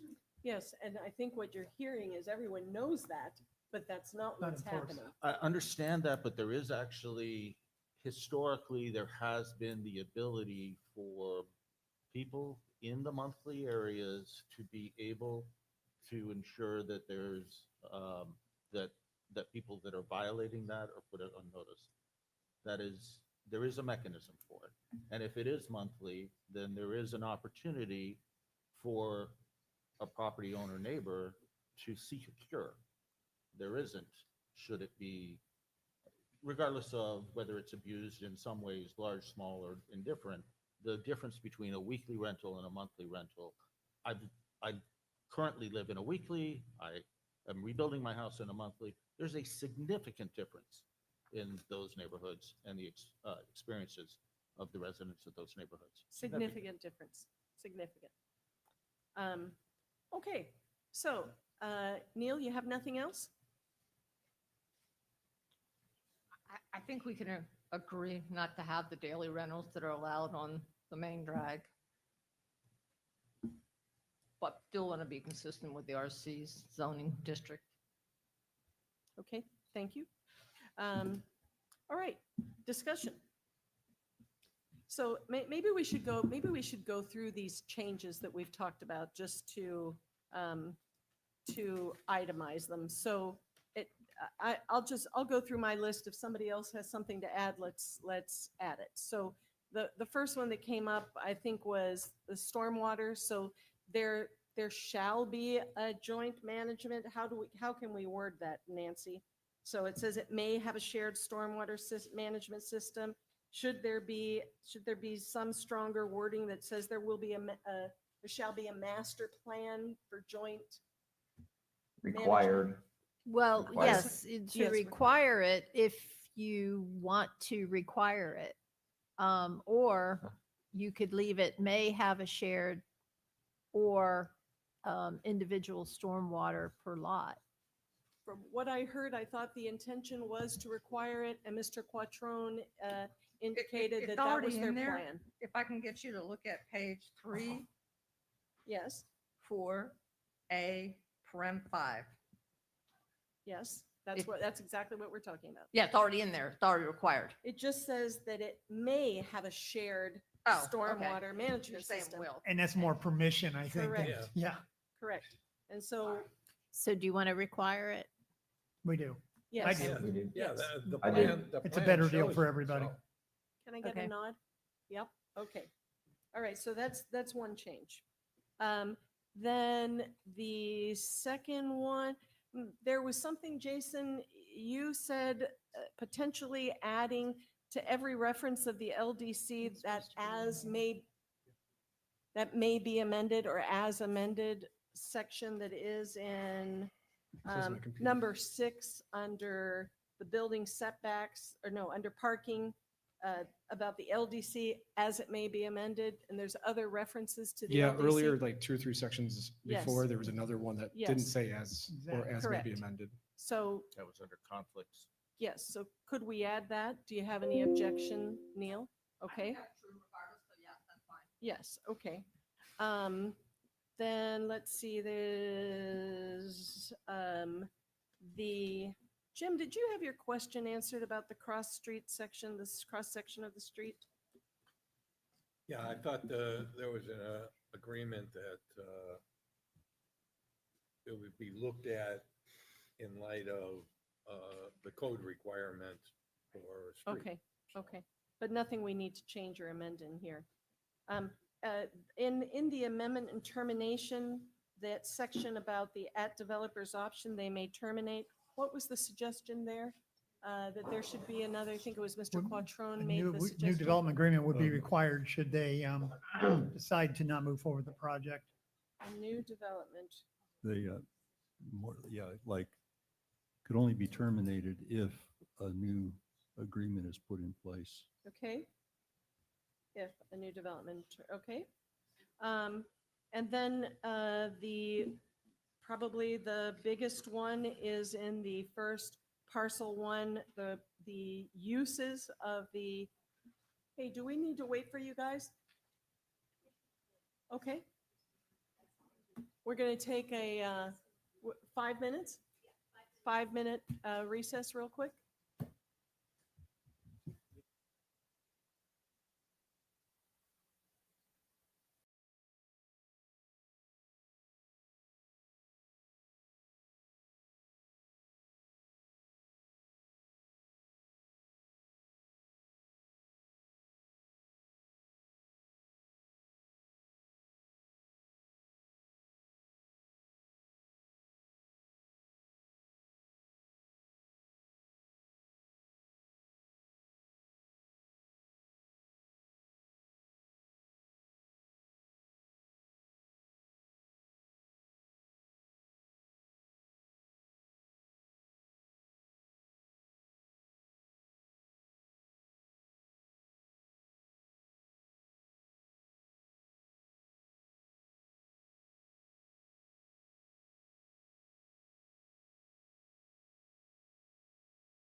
No, Neil Montgomery?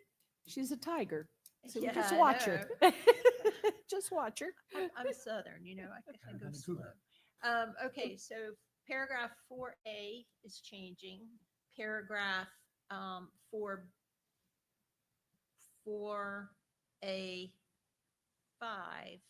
that would have been 4A1. And then paragraph 4A, Nancy, wait, where are you? I'm on page 3. 3 of Okay. 15. She's going back on So the four, one. okay. 216. I'm at Okay. drainage at this point. You're at drainage. And so parcel 1 and parcel 2 will have a shared stormwater management system. Is that Okay. correct? Yes, Yes. Okay. very good. I think I've caught up now. So Okay. what's the next one? The next one is adding as may be amended to any Oh, that's reference right. to the land development code. That's up here. Change any references to the LDC to say. And that's as throughout amended. the document, correct? Correct. Okay, so one moment. Change. as may be amended. Okay. Next. Okay, wait, let's see. You all stop me if I'm missing something. I've got one. Was there something on the parking or no? There was Yes, there was, and that is, let me see if I can figure, that is on page page 7. 7, and we're gonna add an F under H. That's right.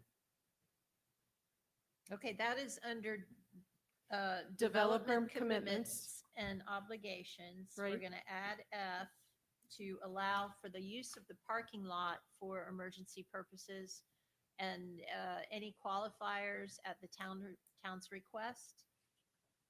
How At the would that work? declaration of emergency or whatever we usually put. Yeah, in. typically it's emergency stage. Yeah, right, yeah. I think that's Okay. good. Okay.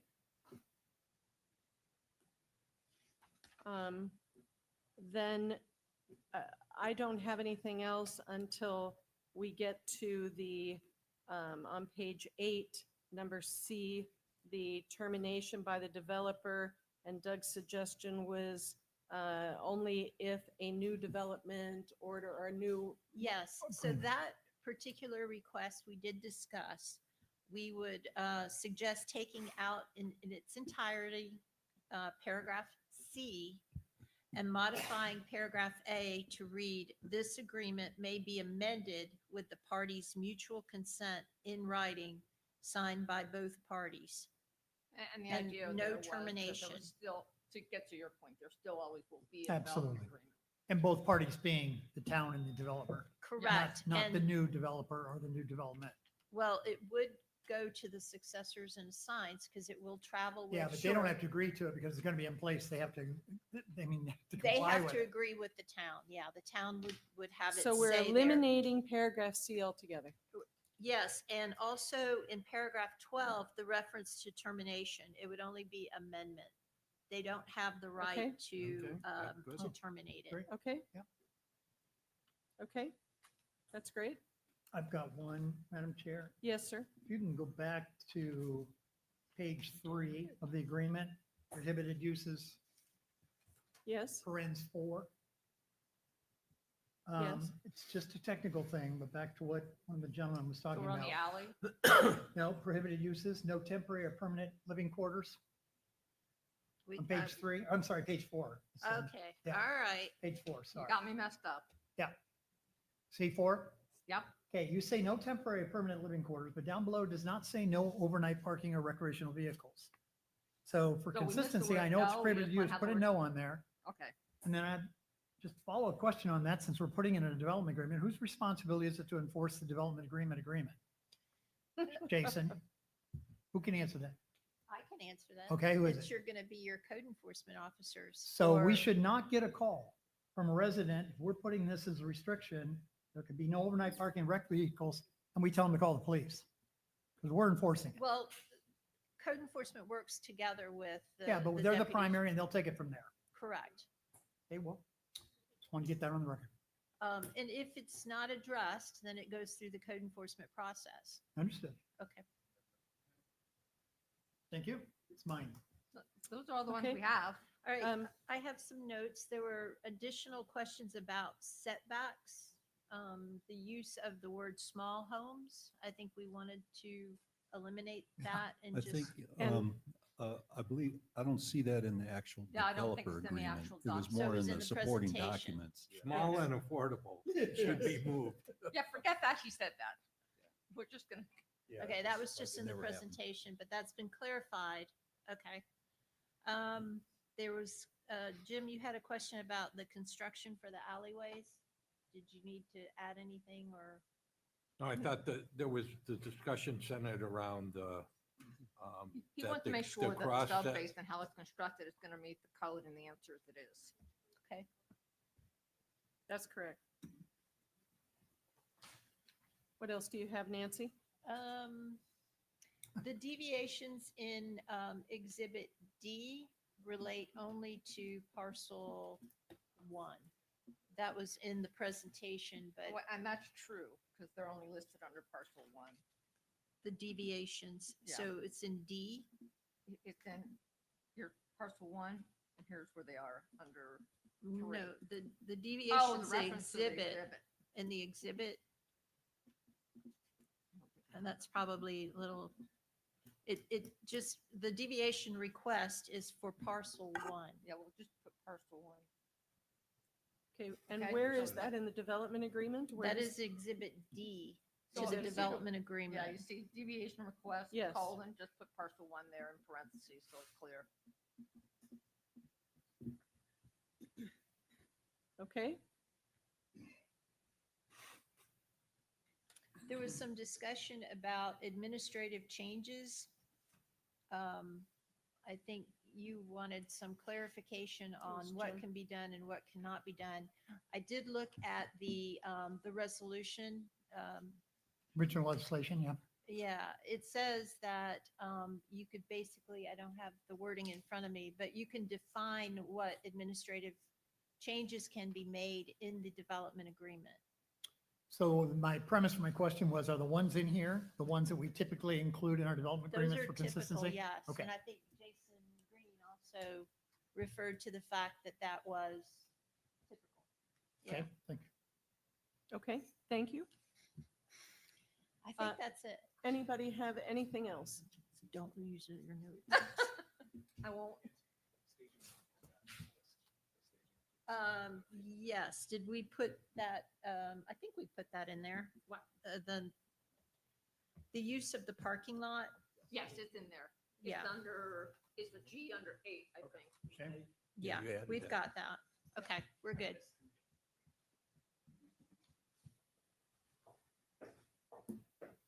Jason, can I ask you a somewhat theoretical question?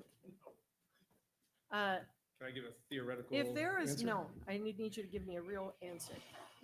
So I wondered as I was reading this, the request for RC versus RS, because they could have requested RS zoning instead of RC zoning. Yes. Does RS zoning still give them 6 units per acre? The comprehensive plan, yes. So. So the only difference is, as I figured it, was the short-term rental issue. No, you'd have to have more deviations because the lot size minimum is different in RS than is in Okay. RC. So through the plan and the lot layout, you'd have to deviate from those. Another motivation, yeah. Okay. This, Okay, so this they couldn't have density put their little matches. cluster, yes. Yeah, I that's- won't go into that whole lot size that- thing, you but don't they need don't, to. the RC matches more closely to the 6 units an acre. And how do you feel about you know, the fairness of a condition that would limit the rentals to monthly versus weekly that they would be entitled to without this? How do I feel about? What's your thoughts on that? All right, Because, so- I mean, we heard it was unfair to make this be something that somebody else isn't. Do you think? The surrounding property, and if you look in your staff report, it's got east, west, Yeah. north, south, all that is RC. So this piece is surrounded by RC zoning district, which allows the weekly. That's your answer. Okay. Yes. Okey dokey. Thank you. Any other things that need to be covered in the agreement, or is there any further discussion, questions for staff or for the applicant? Then And here, Is someone prepared to make a motion? I am. Okay. So there's not a number or anything associated here, but I move approval of development agreement for the property located at 110 to 130 and 134, 138 Connecticut Street, First Baptist Church, Fort Myers, as amended by the LPA. Do we need to note those amendments, Nancy? No, I think we discussed them Have and I memorialized them? got nods from everyone. It is in the record on the tape and we will work on the wording if that's okay. It is with me, yes. Okay. Second. There's a motion and a second. Is there any discussion?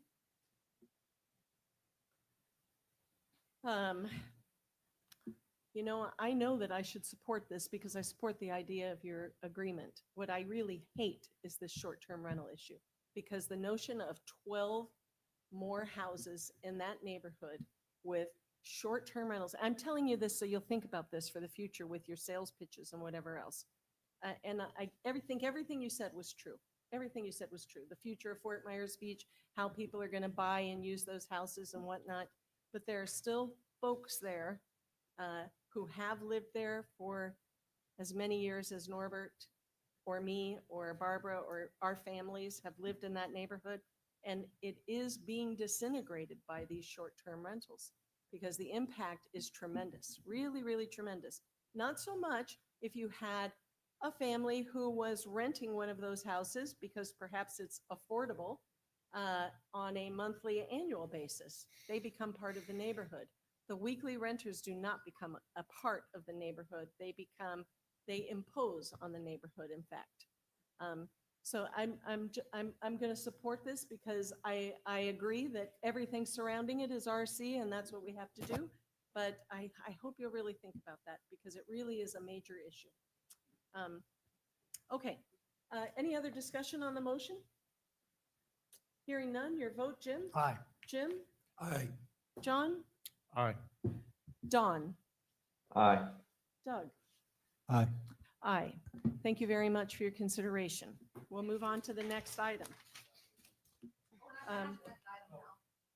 Why are we not having the next item? The rezoning? Well, so your procedures basically have said that the approval of the home rule development agreement and the deviations shall be considered tantamount to and commensurate to a planned development for purposes of determining consistency with the comprehensive plan. So we don't believe that Yeah, it's well, I needed hadn't at thought this about Well, time. I think that that's excellent. Okay. Thank you all very much. Thank you, Neil. It was very nice to see you again. Nice to meet you, Mr. Quattrone. Very nice to meet you. Think about what I said. All right. Okay, so then in that case, wow. That's it. Yeah, that's it, except for the singing here. Okay, so next item on the agenda are LPA members' items and reports. John, do you have anything? I do not. How about you, Don? None for me. Jim? I'd like to thank Diamond Head for all of the courtesies that they've extended since Ian allowing us to use the building. This will probably be our last meeting here, so I'd like to thank them. Yes, kudos. Ditto, ditto, ditto. Doug, any items? It was mentioned there's 3 churches open on the island, and St. Peter Lutheran Church, which I'm the treasurer of, is open and invites everyone on Sundays. We're open to all. Church marketing. Thank you. Jim, anything? Just one quick item, if I may. I mentioned a few meetings ago about, and maybe I'm missing it, but when we do our unanimous approvals and there is an objection about getting access to that, you signed it and it happened. And the reason I think that's important, as I mentioned before, so that we're aware, but more importantly, it's another step in the customization or simplification or acceleration of the development we're trying to get done the right way. And I'd like to celebrate that by recapping once in a while how many of those have gone through based on the change we made and the benefits the community and the applicants are getting from that. It's not self-serving as much as it is self-identifying that we're trying to listen and adjust these things, but we need to know those that have been done so that we can amplify our voices throughout the community in doing that. So who's going to be the follow-upper on that? Amy, is that going to be you? Look at the face. Maybe it's Lizette, because I'm just thinking, when I get those variances to sign off on, the time has passed. That's right. Could that, once I've signed it, could that then be forwarded to the rest of the LPA so that they see, okay, this is a signed done deal? That would be perfect if we could do that. It'd be so easy. They're all on our website currently. Once they're signed, we upload them to our website. Is it too much to ask to have those forwarded? Because I think that's what Jim is saying. If we got notice of it, as opposed to going and checking, or, another thing I could do, I'd like to promise this, but I don't know about my follow through on this.